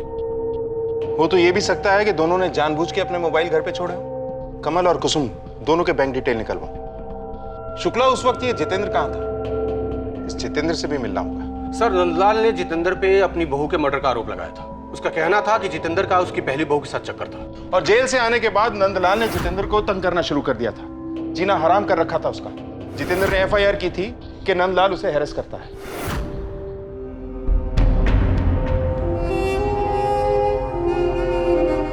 खूनी हत्यारा। भैया चाय देना। ऐसे चाय शुद्धि पापी आदमी है, खूनी हत्यारा। ए रुक, चलो भाई। अरे किसकी हत्या करवाने ले जा रहा है ये? पूछ तो लो इससे। हत्यारा है ये, अपने दोस्त तक को नहीं छोड़ा इसने। चलो भाई, कातिल है तू, कातिल। अरे बेटा, ए बच के खूनी कातिल जा रहा है ये जला के मार डालता है। बचो कातिल है कातिल, ये मार देगा किसी को भी पकड़ के। जला के मारता ना तू लोगों को। आज तो जिंदा नहीं बचेगा। हत्यारा। अगर जितेंद्र को कुछ करना ही था तो वो पुलिस में रिपोर्ट क्यों करा था? Right sir. सर 2 लोग और, नीलेश और कविता। कहीं इन दोनों ने तो मर्डर नहीं किया या फिर करवाया। क्यों? सर बाप ने इतना बेइज्जत करके घर से निकाला, जायदाद से बेदखल कर दिया, फिर भी ये दोनों हस्बैंड वाइफ इतना प्यार जता रहे थे। आजकल के बेटा और बहू इतना करते हैं क्या? शुक्ला कहीं ये प्रॉपर्टी का एंगल तो नहीं? पता करो। शुक्ला इस केस में सभी शक के दायरे में। पिछली बार अगर नंदलाल को इंसाफ नहीं मिला तो इस बार हमें उसे इंसाफ दिलाना ही होगा। Right sir. चलो। अब पुलिस को विश्वास होने लगा था कि नंदलाल किसी से कुछ छीनने के लिए नहीं बल्कि न्याय के लिए लड़ रहे थे ताकि उन पर और उनकी पत्नी पर लगे दाग हट सके। लेकिन इंसाफ की नजर में उनकी बहू का केस क्लोज हो चुका था। अब सवाल यह था कि अगर उन्होंने सरिता की हत्या नहीं की थी तो फिर मुजरिम कौन था? और अब नंदलाल मिश्रा की हत्या भी हो चुकी थी तो पुलिस इस सोच में थी कि क्या इन दोनों हत्याओं का जिम्मेदार कोई एक ही इंसान था। लेकिन नंदलाल के खून की वजह क्या थी? क्या जितेंद्र का वाकई इन दोनों केसेस से कुछ लेना देना नहीं था?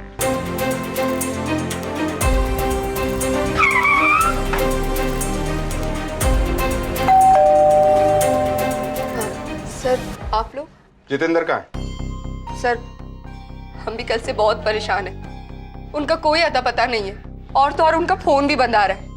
हमें तो लग रहा है कहीं उस बुड्ढे ने तो कुछ। आपको उन बुजुर्ग की चिंता करने की जरूरत नहीं, उनकी हत्या हो चुकी है।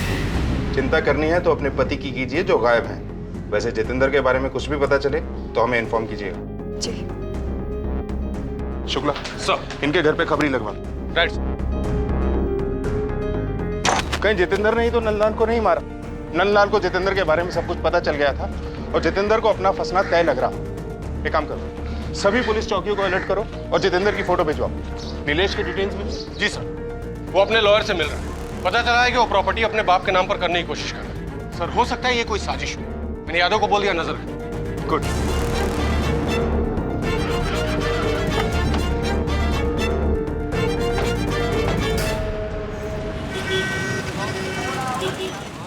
देखिए लड़के की कंडीशन बहुत सीरियस है, 60% जल चुका है, इसलिए फिलहाल कुछ कहना बहुत मुश्किल है। फिर भी हम ट्राई कर रहे हैं। एक्सक्यूज।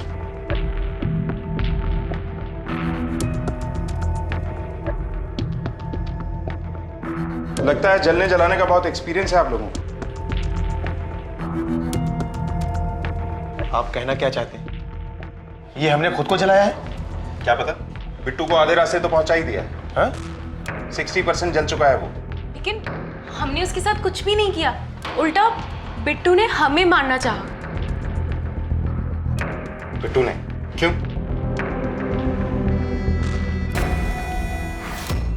अरे यार क्या पार्टी थी, मुझे तो बिल्कुल सच में उसका डांस तो मतलब कमाल का।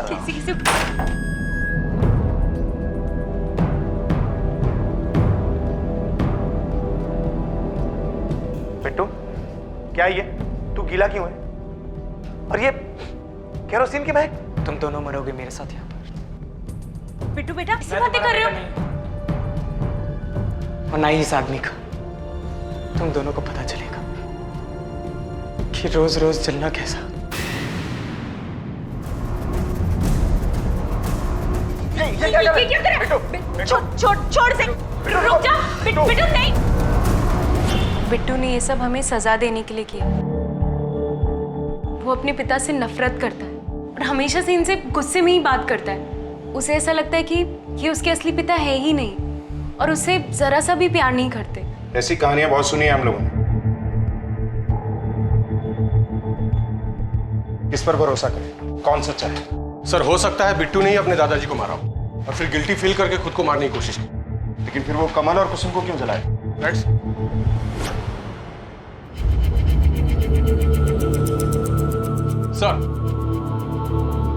सर ये देखिए, पिछले 3 दिनों से कई घंटों तक बिट्टू और नंदलाल मिश्रा के फोन की लोकेशन सेम रही है।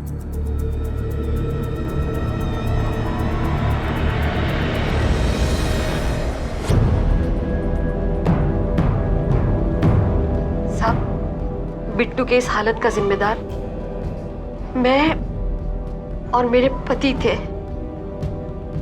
अगर सरिता के मामले में हम चुप रहे होते तो आज मेरी बहू जिंदा होती और पिट्टू भी इस हालत में ना होता। परेशान हो गई हूँ मैं जितेंद्रा, कमल के साथ रह रह के। 6 साल हो गए हैं शादी को, लेकिन उसने कभी भी मुझे अपना नहीं समझा। तुम तो मेरे दोस्त हो ना, बताओ ना मैं क्या करूँ, क्या करूँ? तुम टेंशन मत लो, सब ठीक हो जाएगा।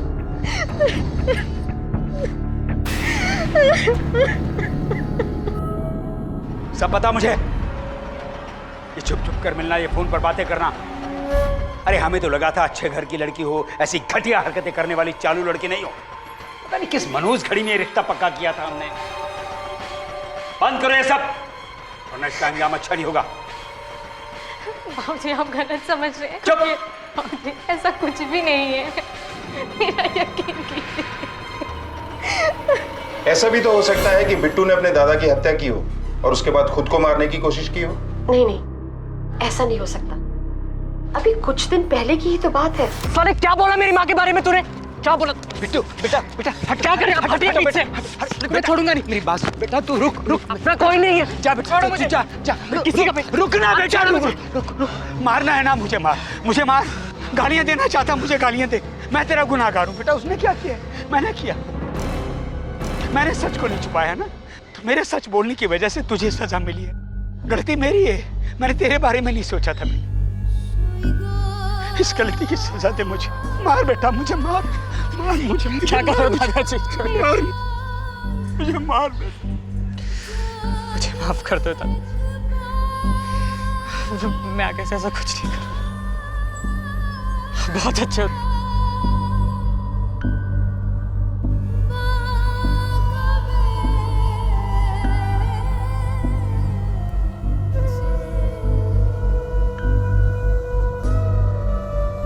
उसके बाद बिट्टू अपने दादू से अक्सर मिलता रहता था। दोनों एक दूसरे से बातें करते रहते थे। बहुत करीब आ गए थे दोनों। बहुत खुश थे वो लोग।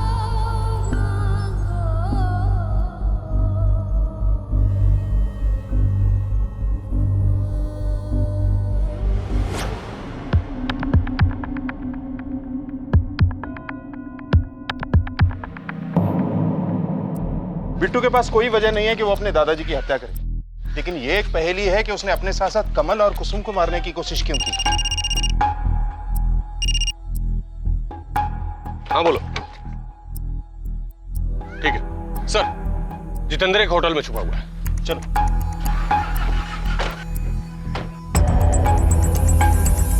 सर जितेंद्र ने अभी तक चेकआउट नहीं किया है, लेकिन कल रात से अपने कमरे में भी नहीं है। हाँ बोल। ठीक है, हम आ रहे हैं। चलो।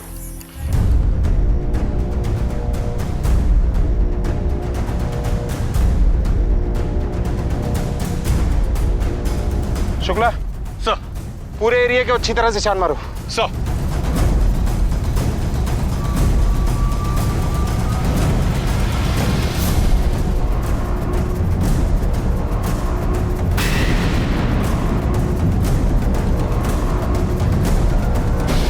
सर, चाकू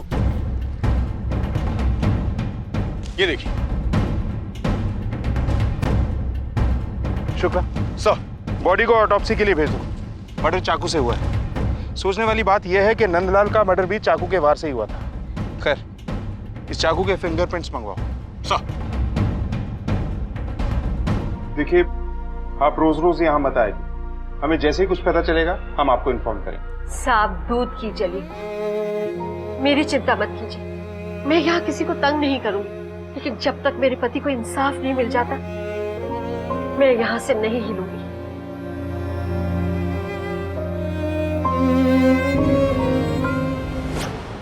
सर, सर जितेंद्र का कत्ल जिस चाकू से हुआ, वही चाकू नंदलाल को भी मारने के लिए यूज किया गया। ये देखिए, और उस चाकू पर जितेंद्र के उंगलियों के निशान भी मिले। और सर, खबरी ने यह खबर दी कि कुछ दिन पहले जितेंद्र ने चाकू खरीदा। जाहिर है जितेंद्र ने आत्महत्या तो नहीं की होगी, तो किसी और के उंगलियों के निशान मिले? नहीं सर, लगता है सर मुजरिम बहुत शातिर है। या तो उसने ग्लव्स पहने होंगे या फिर निशान मिटा दिए। इसका मतलब यह है कि जितेंद्र ने नंदलाल को मारा है। तो फिर जितेंद्र को किसने मारा? शुक्ला सर, इस जितेंद्र की पूरी कुंडली निकालो। क्या करता था, कहाँ उठता बैठता था, कोई क्रिमिनल हिस्ट्री तो नहीं? सब कुछ सर।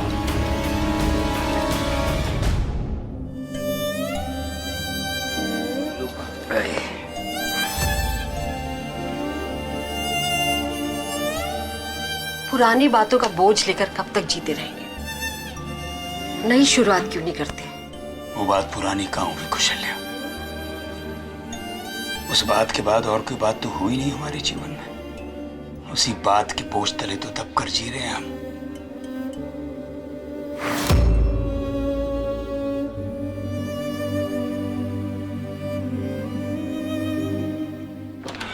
सर, जितेंद्र के बारे में सारी इंफॉर्मेशन मिल गई है। वो एक इंश्योरेंस कंपनी में काम करता था। तो सर, चौंकाने वाली बात यह है कि उसकी सैलरी से कई गुना ज्यादा रकम रेगुलर उसके अकाउंट में जमा होती है।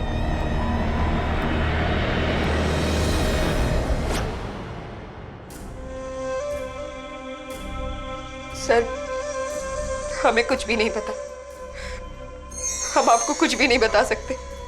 अब तो हमें ऐसा लगता है कि हम उन्हें बिल्कुल भी नहीं जानते थे। सर, 10,000 की सैलरी में इतना कुछ तो नहीं हो सकता। कहां से है ये सब कुछ?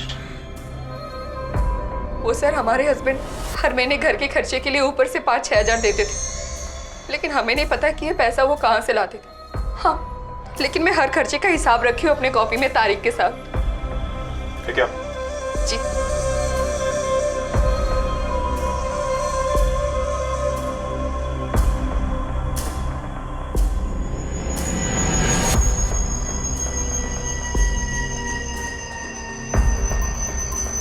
सर, हमारी शादी को 7 साल हो गए। वो शादी से पहले से ही पैसे ला रहे थे, लेकिन ये नहीं पता कि ये पैसा वो कहाँ से लाते हैं। हाँ बोलिए। ठीक है, हम आते हैं।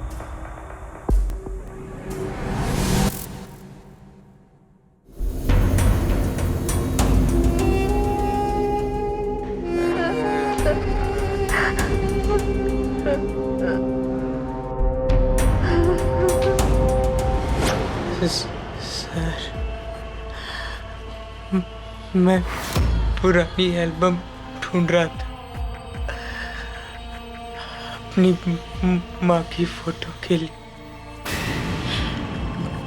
तो तभी मुझे पापा और सौतेली माँ की कुछ फोटो मिली कॉलेज की। मैं तभी समझ गया था कि एक दूसरे को पहले से जानते। और सर, मैंने इनकी बातें सुन ली थी दादाजी के बारे में कि वो दादाजी को मारने वाले।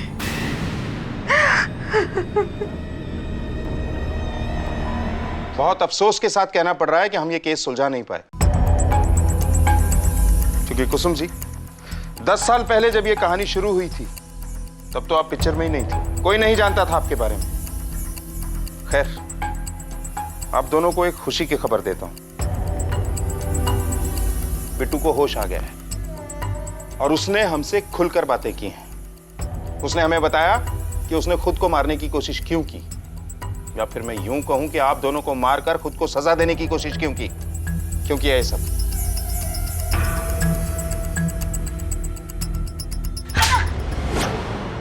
बोलो, और शुरू से। सर,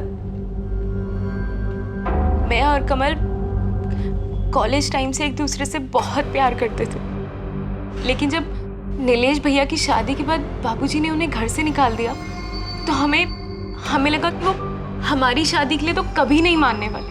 पहले तो हमारे अफेयर के बारे में किसी को कुछ पता नहीं था, लेकिन जब बाबूजी को सरिता और उसके आशिक पे शक हुआ तो हमने एक उपाय सोचा। एक दिन घर में कोई नहीं था तो मैंने कुसुम को घर पे बुलाया और मैंने चुपचाप से घर में जाकर किचन में गैस पाइप को काट दिया। मैं घर से बाहर ही निकल रही थी कि जितेंद्र ने मुझे देख लिया।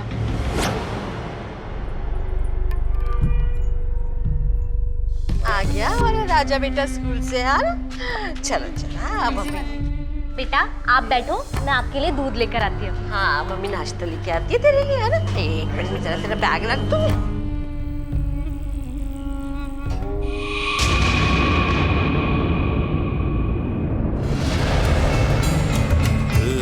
सुनिए सुनिए सुनिए सुनिए, किसी को बुला लीजिए।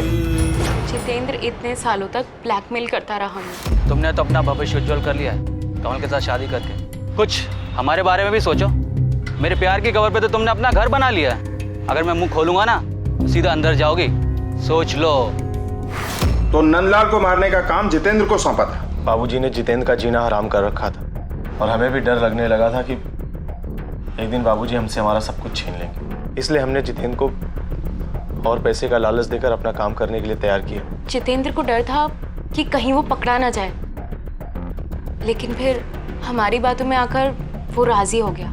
उसने हमसे 10 लाख रुपए मांगे। उसे लगा कि वो बाबूजी को मारकर कहीं गायब हो जाएगा। तो उसने बाबूजी से कहा कि वो सरिता का मर्डर कन्फेस करना चाहता है, उन्हें कुछ बताना चाहता है, और इसी बहाने से उसने बाबूजी को एक सुनसान जगह पर बुलाया। तुझे आज मैं एक चौंकाने वाली बात बताता हूँ। तुझे मिलना था ना अपनी बहू के असली कातिल से, तो देख पलट के, देख ना।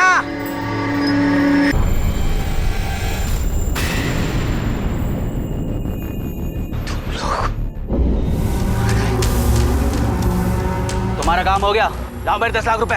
देते हैं? इतनी जल्दी क्या है 10 लाख की? 10 लाख में लाश को ठिकाने लगाना भी शामिल है। पहले लाश को ठिकाने लगाओ, फिर देते हैं ना 10 लाख। चलो उठाओ। शर्म आती है तुम जैसे लोगों पर। अब जिंदगी भर जेल में पड़े यही सोचते रहना कि क्या मिला ये सब कुछ करके।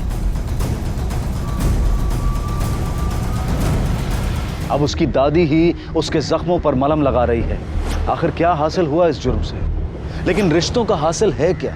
घर, जमीन, जायदाद, रुपए, पैसे, गहने, या फिर जिसका रहीम के दोहे में वर्णन है, प्रेम का धागा, वो हासिल है? क्या बूढ़े माँ बाप हमारी नजरों में उनकी मौत के बाद उनके पीछे छूटी सिर्फ जायदाद हैं? और अगर यही उनकी कीमत है तो फिर क्यों माँ बाप अपने बच्चों के लिए रुपया, पैसा, जमीन, जायदाद जमा करते हैं? ये हम सबको अपने आप से पूछने की जरूरत है। एक आखिरी बात, जो मान्य है उसे मिटाकर एक बार हर रिश्ते, हर संस्कार, हर मूल्य को अगर हम नए सिरे से देखें तो शायद कोई और ही सच दिखाई देगा। शायद ये समझ में आएगा कि हर रिश्ते की एक उम्र होती है, और अगर कोई रिश्ता उम्र भर के लिए बोझ, जिम्मेदारी या जरूरत बन जाए तो उस रिश्ते की बुनियाद प्यार नहीं है।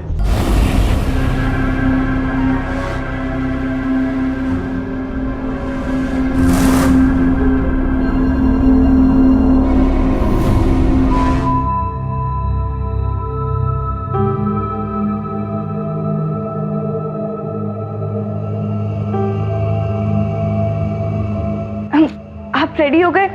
माँ, ऑफिस के लिए निकल रहा हूँ। माँ मार्केट गई है, वो थोड़ी देर में। अरे यार, ये माँ को भी अब भी जाना था। मैंने आपके लिए पराठे बनाए। भूख नहीं है। अब दूध तो पीते जाइए। जाते टाइम टोकते नहीं, ये समझ में नहीं आता क्या? एक तो लेट हो रहा है, ऊपर से माँ नहीं है, और तुम।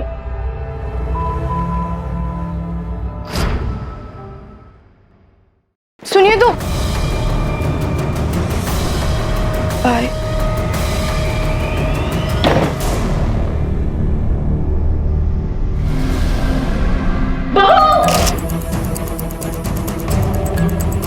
हवलदार, बॉडी को पोस्टमार्टम के लिए भेजो।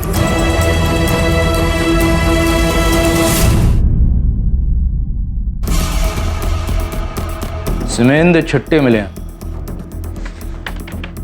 जांच रिपोर्ट से पता लग रहा है उदय पति नहीं है, लेकिन घाव बताते हैं कि विक्टिम के साथ जबरदस्ती की गई थी। सर, हमने पड़ोसियों और इस तरह से पूछताछ की है। उससे पता चला है कि धर्म अपनी शादी से खुश नहीं था। सर, शादी अरेंज थी, वो किसी वेबसाइट पे मिले थे, शादीवाला.com। और सर, मैंने ऑफिस कलीग से बात की है, उससे पता चला है कि धर्म की एक गर्लफ्रेंड भी थी। और फिंगरप्रिंट्स? सर, किसी अजनबी के फिंगरप्रिंट तो मिले नहीं है, और सर किसी को आते जाते देखा नहीं गया। ठीक है, ले आओ उसे। जी सर। तुम्हें शादी नहीं करनी थी क्या? तुम्हारी गर्लफ्रेंड थी ना? हाँ ठीक। तुम्हारी शादी जबरदस्ती हुई थी? हाँ, वो छुटकारा पाना था तो बीबी को मार दिया। हाँ नहीं सर, क्या बकवास कर रहे हैं सर आप? आवाज नीचे, ऊंची आवाज से तो बेगुनाह साबित नहीं हो सकता। शादी दो लोगों का मिलन, जिसे हमारी संस्कृति में धर्म, दौलत, शारीरिक सुख और अंततः मोक्ष का मुख्य जरिया माना जाता है। बदकिस्मती से स्वीटी के लिए शादी उसकी मौत का जरिया बनी। पूछताछ और छानबीन के बाद पता चला कि स्वीटी का कातिल कोई और नहीं बल्कि उसका पति धर्म है। उसे इस खून के लिए सजा हुई और इस केस की फाइल बंद कर दी गई। लेकिन कोई नहीं जानता था कि इस केस की फाइल फिर से खुलने वाली थी। इस केस को दफन जरूर कर दिया गया था, लेकिन इसकी सांसें अब भी चल रही थी।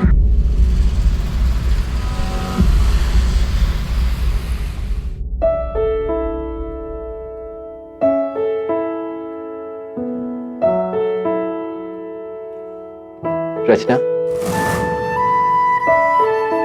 will you marry me?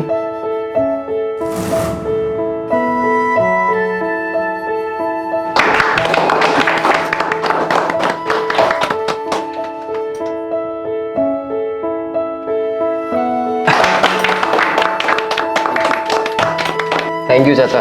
बड़े हो जी आप। अब तो हम एक फैमिली बन गए। हाँ, एक हैप्पी फैमिली। जी बिल्कुल।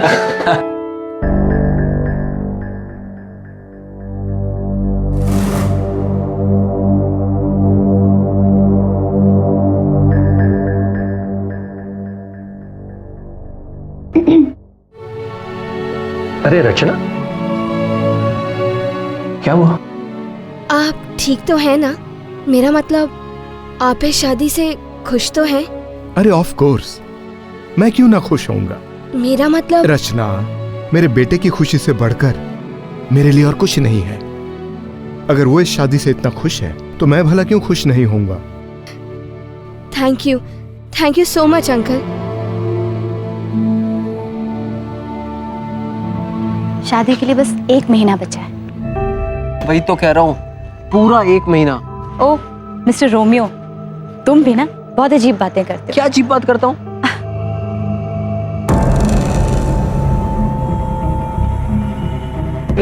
घूर क्या रहा है? जाने दो संदीप। घूर क्या रहा है तू? संदीप, हाँ? संदीप छोड़ो ना, जाने दो ना। तुम्हें मेरी कसम, जाने दो उन्हें।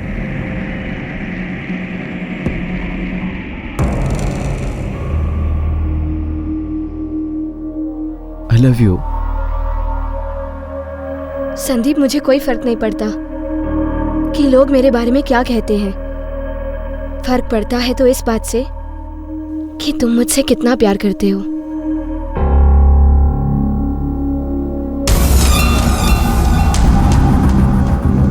संदीप, वहां कोई है? कहाँ? कोई भी तो नहीं है। क्या हुआ? नहीं संदीप, आज की बात नहीं है, बल्कि आजकल मुझे हर रोज लगता है कि कोई तो है जो हम पर नजर रखे हुए है।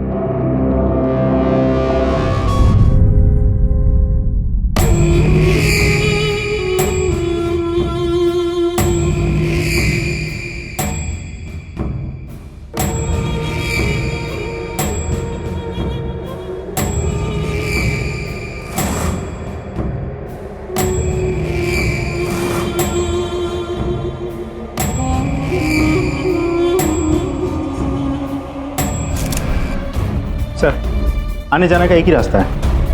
सर मैं जब आया तो दरवाजा खुला हुआ था, चाबी लगाने की भी जरूरत नहीं पड़ी। अनुज होटल के सारे स्टाफ की इन्फॉर्मेशन जुटाओ, खास करके उनकी जो इस फ्लोर पे काम करते हैं। विक्टिम की फैमिली से बात हुई?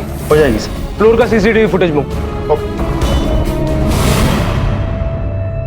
भैया कोई भी साड़ी पसंद नहीं आ रही। पिछली बार आप कितनी अच्छी साड़ी लेके आए थे, इस बार क्या हो गया? हाँ, आपको क्या हो गया? कितना टेंशन ले रहे हो? मेरी शादी कल थोड़े ना है, फिक्र मत करो।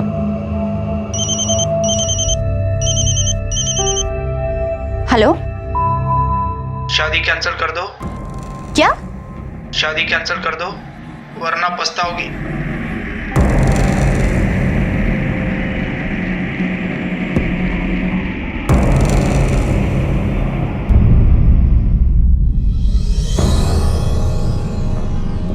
पापा आउट ऑफ स्टेशन गए हैं और मम्मा टेंशन में बैठी हैं, इसलिए मैंने उन्हें नहीं बताया। सही किया बेटा। लेकिन हमें पुलिस कंप्लेंट करनी चाहिए। नहीं बेटा, पुलिस को इन्वॉल्व करेंगे तो खामखुआ। लेकिन पापा समझ नहीं रहे। नहीं संदीप, पापा सही कह रहे हैं। हो सकता है कि किसी ने हमारे साथ मजाक किया हो, एक मामूली सी बात हो। खामखा हम पुलिस स्टेशन जाएंगे, कंप्लेंट करेंगे और बात का बतंगड़ बन जाएगा। बेटा, तुम्हें किसी पे शक है? जो तुम्हें धमकाना चाहता हो?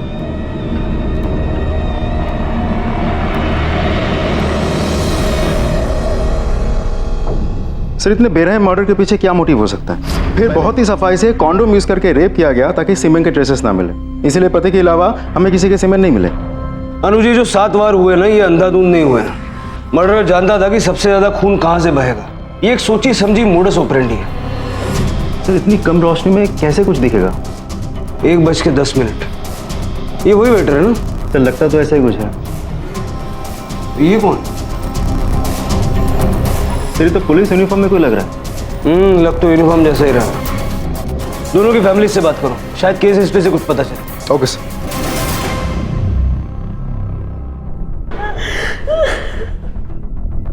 देखिए, हम समझ सकते हैं कि आपके लिए बहुत मुश्किल समय है, लेकिन कातिल तक पहुंचने के लिए हमें आप लोगों की मदद चाहिए। इसलिए अच्छे से सोचिए और बताइए, उनके साथ किसी की कोई दुश्मनी थी? कोई पुराना दोस्त, कोई रिश्तेदार, कोई नाराज प्रेमी जो शादी से नाखुश हो? किसी से कोई दुश्मनी वगैरह ऐसा कुछ भी नहीं था सर। दोनों बहुत खुश थे। देखिए, जिस तरह से मर्डर हुआ है, बहुत ही बुरी तरह से नफरत से मर्डर किया गया है। ऐसा भी तो हो सकता है कि उन दोनों के लाइफ में पहले से ही कोई हो। मोना की लाइफ में ऐसा कुछ भी नहीं था सर। नहीं तो वो वेबसाइट में नहीं जाती जहां वो शिव से मिली थी। कौन सी वेबसाइट? शादीवाला.com। शादीवाला.com। सर, मोना और शिव को मारने का कोई मोटिव नजर नहीं आया। हमने अपनी तरफ से पूछताछ की, पेरेंट्स सही बोल रहे। इससे पहले शिव को छोड़कर उसके लाइफ में और कोई नहीं था। और शिव? एक गर्लफ्रेंड थी, अब शादी हो गई। राठी, ये जो शिव की गर्लफ्रेंड है ना, उसके हस्बैंड के बारे में इंफॉर्मेशन निकाल। पता करो उसके मन में शिव को लेकर कोई गुस्सा तो नहीं है।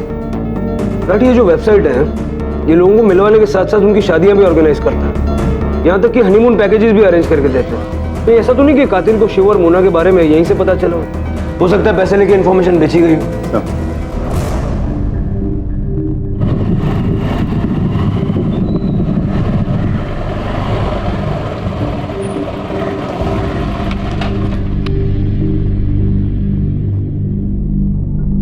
क्या हुआ? क्यों ओके रचू? संदीप, किसी ने ये भेजा है।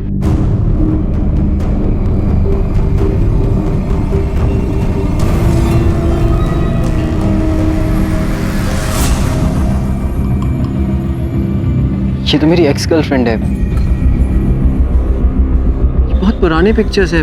पिछले 3 सालों से मैं कभी उससे नहीं मिला। मेरी तो बात भी नहीं हुई उससे। इट्स ओके बाबा, मैं तो बस तुमसे ऐसे ही पूछ रही थी। Thank God. तुम इतना डर गए थे? रचना, मैं नहीं चाहता कि हम दोनों के बीच कभी भी कोई प्रॉब्लम हो। I really love you. I know बाबा। क्या हुआ? हम लोग हंस तो रहे हैं, लेकिन ये सीरियस बात है यार। ये सब वही तो है जो हमारी शादी तोड़ना चाहता है। वो कौन था जो रचना और संदीप की शादी तोड़ने पर तुला था? जो रचना को डरा रहा था, धमका रहा था, और क्यों? रचना और संदीप इस बात को एक छोटा वाकया समझकर पुलिस के पास नहीं गए, और यही उनकी भूल थी, क्योंकि जल्द ही ये धमकियां हमलों में तब्दील हो गई। रचना को अकेला पाकर उस पर जानलेवा हमले होने लगे। मामले की गंभीरता समझ में आते ही रचना और संदीप ने पुलिस का दरवाजा खटखटाया। सर, और इस सब के बाद कल रात रचना पर हमला हुआ। गाड़ी के नीचे आते आते बची है। तुम्हें पक्का यकीन है कि गाड़ी तुम्हारी तरफ ही आ रही थी? अच्छा, तुम्हारी जो ये एक्स गर्लफ्रेंड थी, रिश्ता तोड़ते वक्त कोई झगड़ा, मनमुटाव, कोई रंजिश? नो सर, ऐसा कुछ भी नहीं था। हम दोनों ने मिलकर फैसला किया था, और मुझे नहीं लगता वो इन सब में इन्वॉल्व होगी। वो हम चेक कर लेंगे। अच्छा, एक बात बताओ, जिस लड़के ने तुम्हें ये घाव दिया है, कहीं ये वही लड़का तो नहीं है जो धमका रहा है? रिलैक्स, ऐसे केसेस हमने पहले भी देखे। एसिड अटैक है, इसीलिए पूछ रहा हूँ। कोई पुराना प्रेमी जो नाराज हो? Quite possible. उसका नाम विनोद है। पिछले 4 साल से मुझे बहुत परेशान कर रहा था। अरे समझ में नहीं आता तुम्हें? प्यार करता हूँ तुमसे रचना, शादी करना चाहता हूँ तुम्हारे साथ। देखो, मैं तुम्हें ठीक से जानती भी नहीं।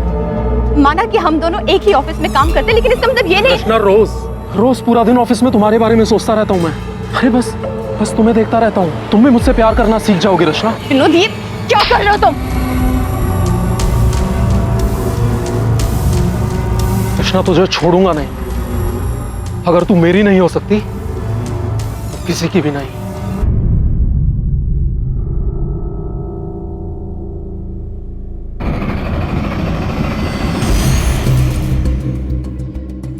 वो तो अब जेल में होगा ना। नो सर, जेल में था लेकिन 6 महीने पहले ही छूट गया। सर मुझे समझ नहीं आ रहा है, रचना की जिंदगी बर्बाद करने के बाद भी उसे सिर्फ 3 साल की सजा हुई। सर मैंने कंफर्म किया, विनोद वाकई 6 महीना पहले छूटा है। फिर तो छूटते ही धमकियां देना शुरू कर देता। 5 महीने रुका क्यों? बेसिकली 1 महीना पहले ही शादी फिक्स्ड हुई, शायद इसीलिए। एसिड अटैक की विक्टिम है राठी, बार बार इस तरह धमकियां मिलना सीरियस मैटर, प्रायोरिटी पे हैंडल कर। और मैं कल फरीदाबाद जा रहा हूँ, वो जो वेबसाइट है शादीवाला.com, उनका ऑफिस है फरीदाबाद में। देखते हैं डबल मर्डर केस के बारे में उनसे क्या इंफॉर्मेशन मिलती है। Okay sir.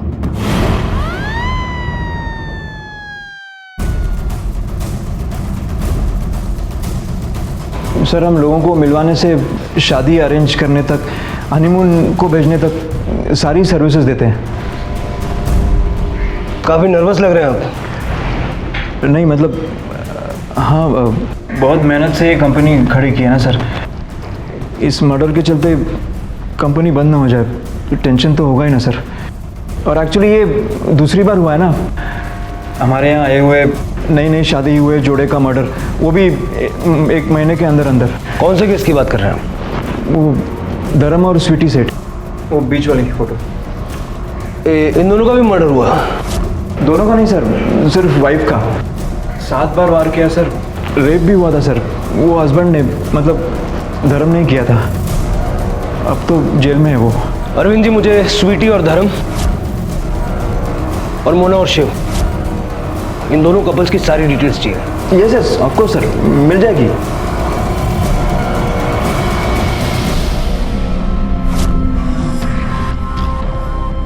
हमने अपनी तरफ से पूरी तहकीकात की, लेकिन घूम फिर कर बार बार सब कुछ स्वीटी के हस्बैंड धर्म की ओर इशारा कर रहा था। अभी कस्टडी में है और अदालत में उसका केस चल रहा है। बात कर सकता हूँ उससे? जी सर मैंने कुछ नहीं किया सर, मैं क्यों कबूल करूं जब मैंने कुछ किया ही नहीं है। फिर से बताओ उस दिन हुआ क्या था? सर उस दिन मैं ऑफिस के लिए निकल गया। सुनिए तो। बाय।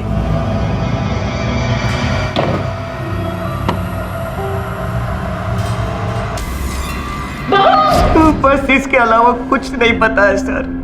मैंने सचमुच उसको नहीं मारा सर। प्लीज सर आप मुझे बचा लीजिए सर, प्लीज।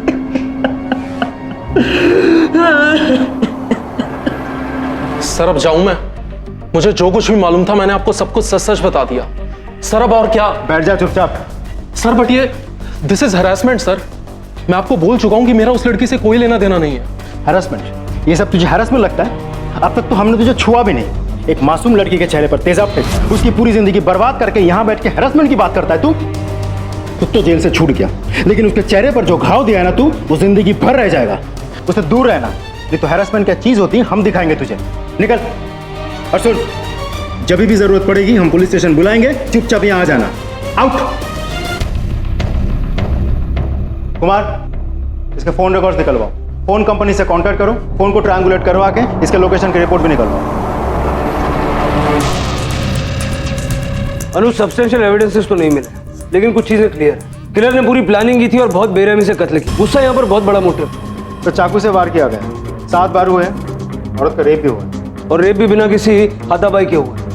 बिल्कुल सर। रेप करने से पहले क्लोरोफॉर्म का इस्तेमाल किया गया। अब यहाँ एक सवाल उठता है, अगर हस्बैंड धर्म को खून करना ही था तो क्लोरोफॉर्म के जरिए बेहोश करने की क्या जरूरत? एग्जैक्टली, यही पॉइंट चंडीगढ़ पुलिस ने मिस किया। सर एक और बात अजीब, स्वीटी के पड़ोसियों ने एक पुलिस वाले को देखा था, अजनबी को नहीं। और हमने उस सीसीटीवी फुटेज में भी उस आदमी को पुलिस के यूनिफॉर्म में देखा। कहीं ऐसा तो नहीं कि ये जो किलर है ये पुलिस की यूनिफॉर्म में वारदातों को अंजाम देता है? पुलिस क्या हुआ सर? और इस दोनों केसेस में कपल्स की मुलाकात उस वेबसाइट के जरिए हुई। अनुज हमें इससे ज्यादा इंफॉर्मेशन छुटानी होगी। उस विनोद का क्या हुआ? उसे थाने बुलाकर धमका है। अब एटलीस्ट उसे ये पता है कि हमारी नजर उस पर है। उसके फोन रिकॉर्ड्स, ट्रायंगुलेशन रिकॉर्ड्स सब मंगवाए। रिकॉर्ड्स आते ही जांच शुरू कर। Okay sir. पुलिस को स्वीटी मर्डर केस की तहकीकात में कई कमियां नजर आईं। केस को फिर से सक्रिय कर जांच को दोबारा शुरू किया गया। स्वीटी के पति धर्म के बेगुनाह साबित होने की अब भी संभावना थी। इस बीच इन सभी वारदातों को जोड़ती उसे एक वेबसाइट के इर्द गिर्द भी जांच जारी थी और तभी अचानक एक ऐसी घटना घटी जिसने इस केस के रुख को पूरी तरह से बदल दिया। सर ये सारे नाम और नंबर्स इसी वेबसाइट के थ्रू मिला है हमें। हेलो, हाँ चलिए जल्दी मुझे नाम नंबर एड्रेस दीजिए। सर, एक कपल इसी वेबसाइट के through religious trip package book करके वृंदावन गए हैं। अब तक तो पहुंच भी चुके होंगे। वृंदावन?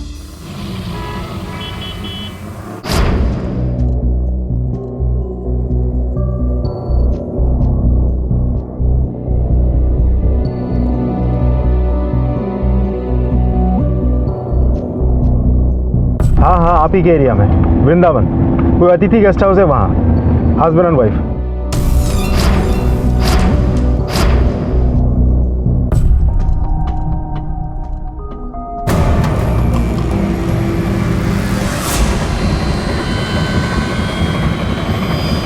मिस्टर और मिसेस सुमित सिंह जी। क्या?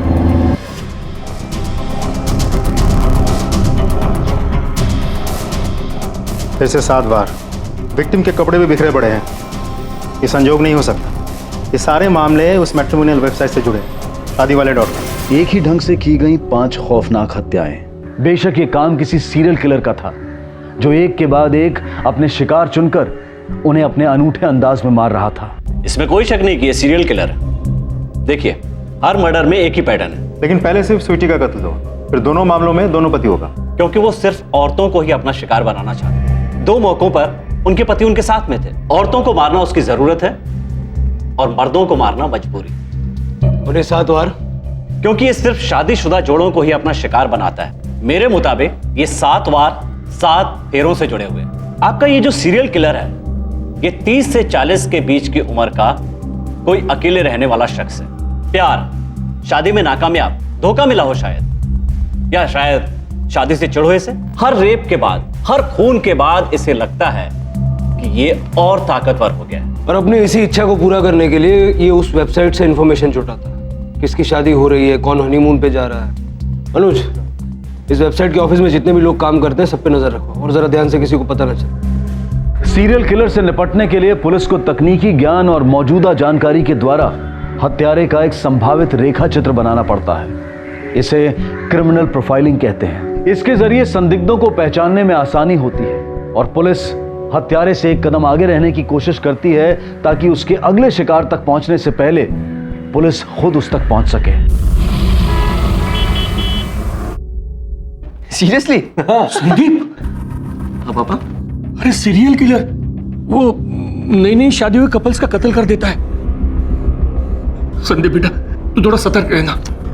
पापा ये तो न्यूज़ है और ये कहीं और का है, हमारे से क्या लेना देना। रखो, टेंशन मत लो आप बिल्कुल। लाओ, मैं शेरवानी ट्राई करके आता हूँ। वैसे सुनो, कल टाइम पर आ जाना तुम बारात लेकर। नहीं तो तुम तो जानते हो, अगर तुम्हें जरा सी भी देर हुई ना तो पापा टाइम के मामले में बहुत बड़े हिटलर हैं। हो सकता है कि उनका मन बदल जाए और फिर हमेशा हमेशा के लिए मुझे अपने पास ही रख लें। नहीं नहीं नहीं नहीं पापा, मैं रिस्क नहीं ले सकता। आप कहें तो अभी आ जाओ। आउच। रचू, रचू क्या हुआ? You okay रचू? संदीप, किसी ने कुछ फेंका है। फेंका है मतलब? एक कागज लिपटा हुआ है पत्थर के साथ और क्या लिखा है? शादी करोगी तो मरोगी।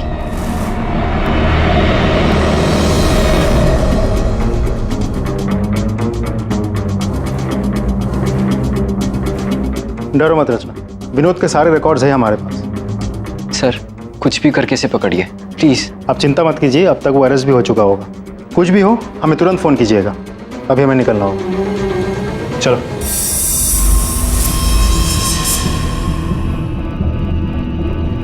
डोंट वरी, सब ठीक हो जाएगा। बेटा, क्यों ना हम शादी की तारीख थोड़ी आगे कर दें? मुझे कोई प्रॉब्लम नहीं है मामी जी, जैसे रचू चाहे। रचना, तुझे छोड़ूंगा नहीं। नहीं,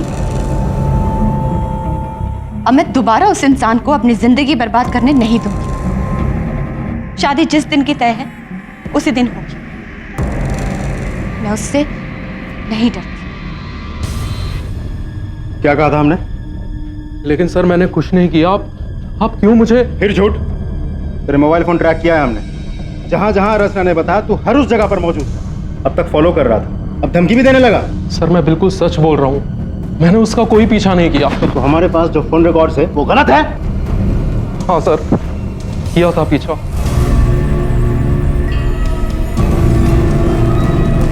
मैंने उसका पीछा किया था और उसे कभी धमकाया नहीं सर। उसके घर पे पत्थर नहीं फेंका था? कल रात की बात कर रहा हूँ मैं। सर पत्थर? सर मैं तो उसके घर के आसपास भी नहीं था, मैं बिल्कुल सच बोल रहा हूँ। उस दिन जब आपने मुझे पुलिस स्टेशन बुलाया था, उसके बाद से तो मैंने उसका पीछा तक करना छोड़ दिया था। सर मैं दोबारा जेल नहीं जाना चाहता। सर शादीवाले.com वेबसाइट में काम करने वाले एम्प्लॉय लिस्ट, नाम, नंबर, एड्रेस। सर ओनर है अरविंद। इसके खुद के 3 बार डिवोर्स हो चुके हैं, 4थी बार शादी की है इसने। और दूसरा है ये जय, आईटी टीम का लीडर है। हर एप्लीकेंट के पर्सनल इंफॉर्मेशन तक पहुंचने का क्लियरेंस है इसके पास। और किलर का जो प्रोफाइल हमने बनवाया उससे ये काफी मेल खाता है। सर तीसरा है रजत, इसने 3 बार विक्टिम को मैसेजेस भेजे थे, 3 ने रिजेक्ट किया और उन्हीं 3 का मर्डर हुआ है। खैर 3 से बात करके देखते हैं क्या निकलता है। हाँ मतलब 3 डिवोर्स हो चुके हैं मेरे, लेकिन इन सब का इन केसेस से क्या लेना देना है ना सर। और हाँ, वो वृंदावन वाला मर्डर, उसके बारे में इंफॉर्मेशन मैंने ही दी थी ना आपको कि वो लोग वहाँ हैं, तो मैं क्यों उनका। तुम्हारे वेबसाइट पे एक मेंबर है ना, रजत सरफ, कई बार लड़कियों से रिजेक्ट हो चुका है। मालूम नहीं सर, हमारे तो इतने मेंबर हैं। हाँ लेकिन तुम एक लिस्ट तो बना के दे सकते हो ना, जिन जिन लड़कियों ने रिजेक्ट किया है, नाम, नंबर, कॉन्टैक्ट डिटेल्स वगैरह। हाँ सर, दे सकता हूँ। ऐसे तो कई लोग होंगे ना जो अकेले होंगे, फ्रस्ट्रेटेड होंगे, चाहते होंगे उनकी लाइफ में भी कोई हो। तुम्हारी लाइफ में कौन? सर अभी तो कोई नहीं। अकेले रहते हो? अच्छा लगता है अकेले रहना? क्या कर सकते हैं सर, नो ऑप्शंस। ये देखो सर मैं समझा नहीं, ये 3 लड़कियां कौन है सर? नहीं पहचाना? इधर देखो, ये सारे मैसेजेस शादीवाले.com में तुमने ही भेजा था ना? ओह हाँ सर, वो उस वेबसाइट पे थी ये 3, लेकिन मुझे कैसे याद रहेगा सर, मैंने तो एक मैसेज भेजकर छोड़ दिया था। छोड़ दिया? हाँ। हमें तो लगा कि उन्होंने तुम्हें रिजेक्ट कर दिया। हाँ तो तुम्हें बहुत गुस्सा आया होगा, जैसे कि अभी आ रहा है। और इसी गुस्से के चलते तुमने उन्हें मार दिया। उन्हें मारने का सबसे बड़ा मोटिव तो तुम्हारे पास है। रिजेक्ट करने के बाद भी तुमने उसे इतने सारे मैसेज भेजे कि आखिरकार उन्हें तुम्हें ब्लॉक करना पड़ा। सर गुस्सा आया था, लेकिन अब तो इनकी शक्लें और इनके नाम तक याद नहीं मुझे। और सर उसी वेबसाइट के जरिए मुझे आरती मिली। मेरी लाइफ अब बदल चुकी है सर, सब कुछ बहुत अच्छा चल रहा है। ये देखिए सर, आरती। कब है शादी? सर डेट फिक्स नहीं हुई है अभी, लेकिन बहुत जल्दी होने वाली है सर।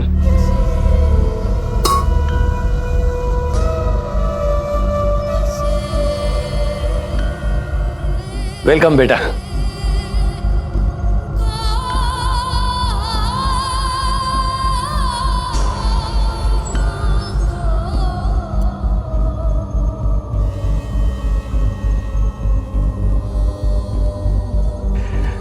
खूब लंबी जिंदगी और खुशियां मिले तुम दोनों को।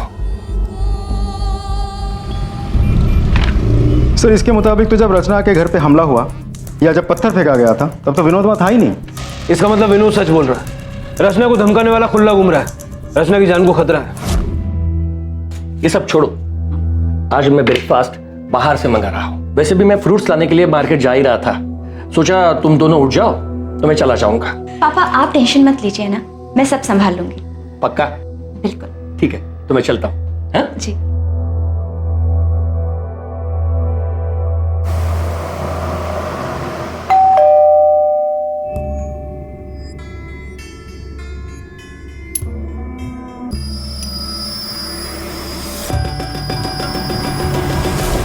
ओ मिसेस अरोरा,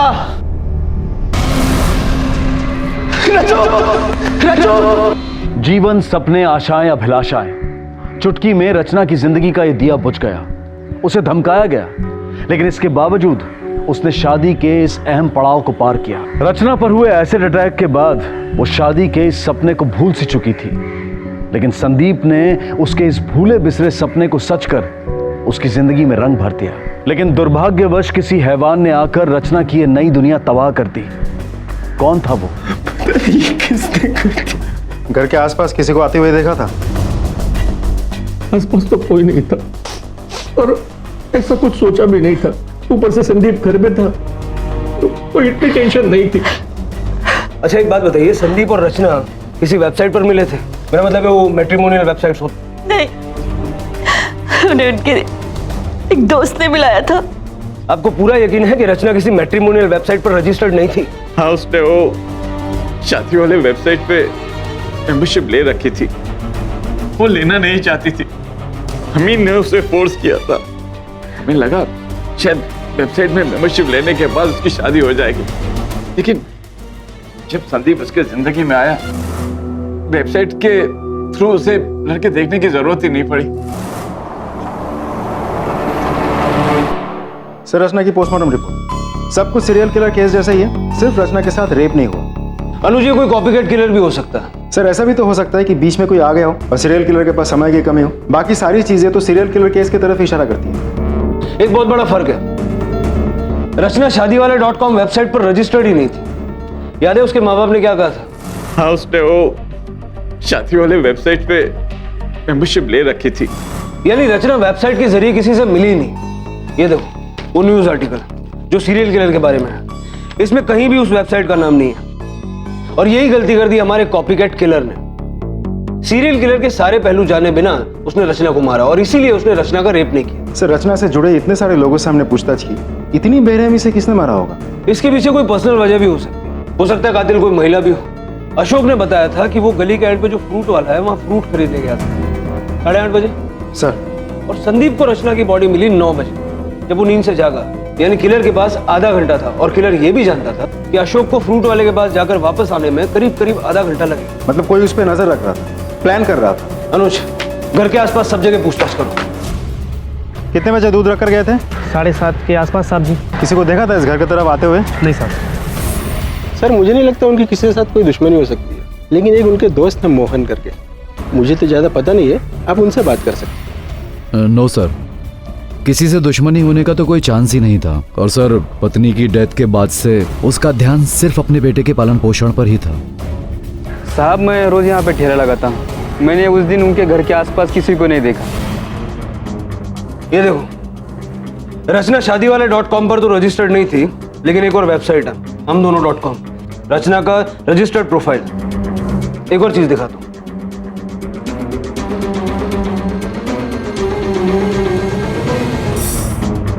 ये देखो, रचना शादीवाले.com पर तो रजिस्टर्ड नहीं थी, लेकिन एक और वेबसाइट है हमदोनों.com, रचना का रजिस्टर्ड प्रोफाइल।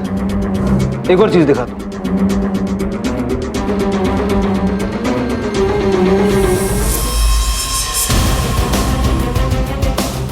सर, कुछ पता चला मर्डर के बारे में? क्या वो वाकई में सीरियल किलर ने किया है? सीरियल किलर की तलाश तो अब भी जारी है, लेकिन रचना का खून किसने किया ये पता चल गया। बेटा संदीप, मेरा मोबाइल देखा तुमने? Mister Ashok, you are under arrest. चलिए। ये क्या कर रहे हैं सर आप? अरे व्हाट्स रॉन्ग विद यू?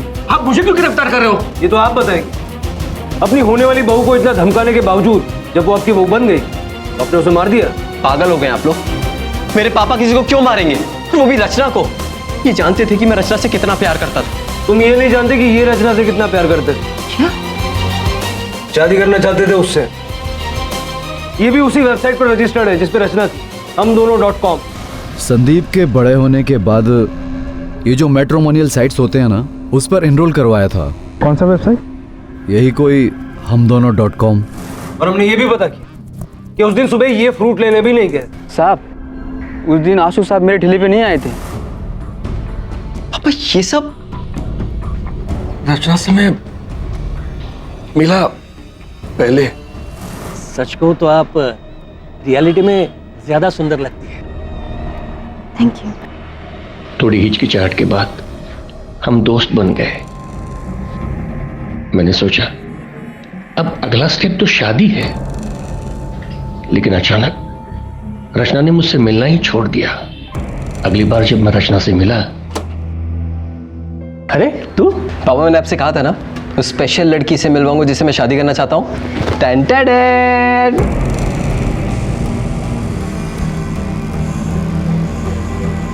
क्या हुआ पापा, आप इसे देख के चौंक क्यों गए? वो वो क्या हुआ, क्या पूछ रहा है? हाँ?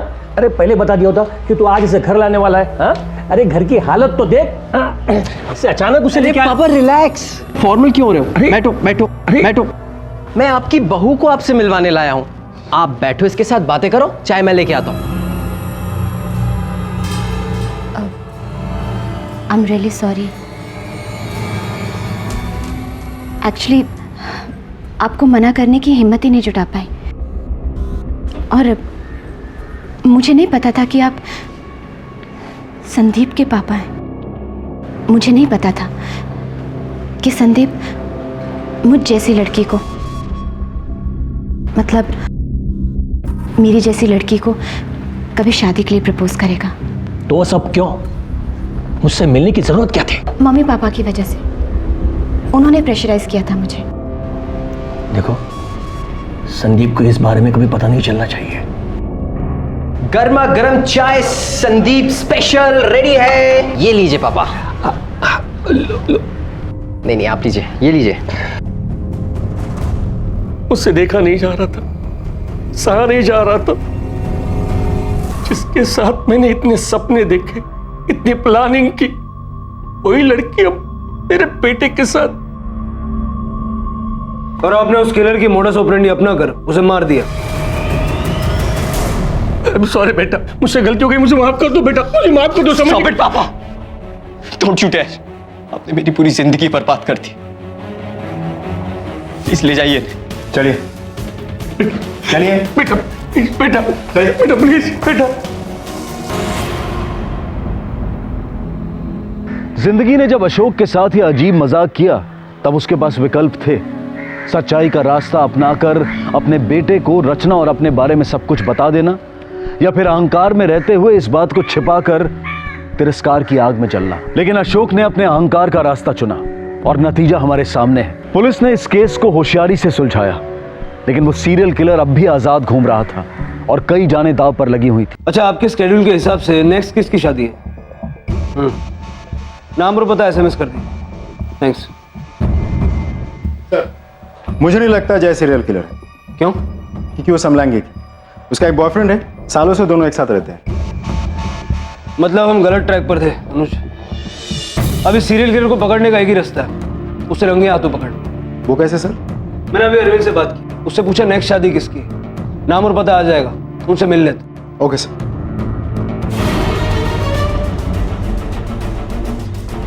देखिए आप लोग घबराइए मत, हमें उसकी पहचान का अंदाजा है और चप्पे चप्पे पर हमारी निगरानी है, हम उसे पकड़ लें। Sir, suspect is on the move. उसे स्पॉट कर लिया है। रटी, दबोच लो उसे एंड बी केयरफुल, उसके पास वो चाकू है। Yes sir. पुलिस की यूनिफॉर्म पहन के मर्डर करता है। क्या सोचा तूने?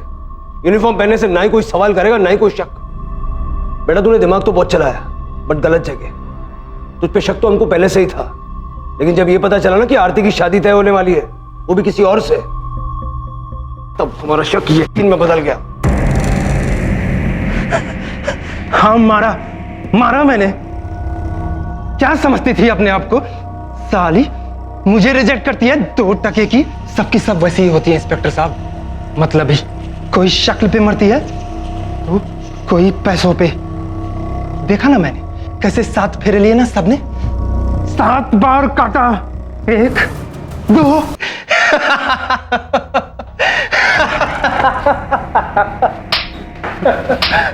अनुज,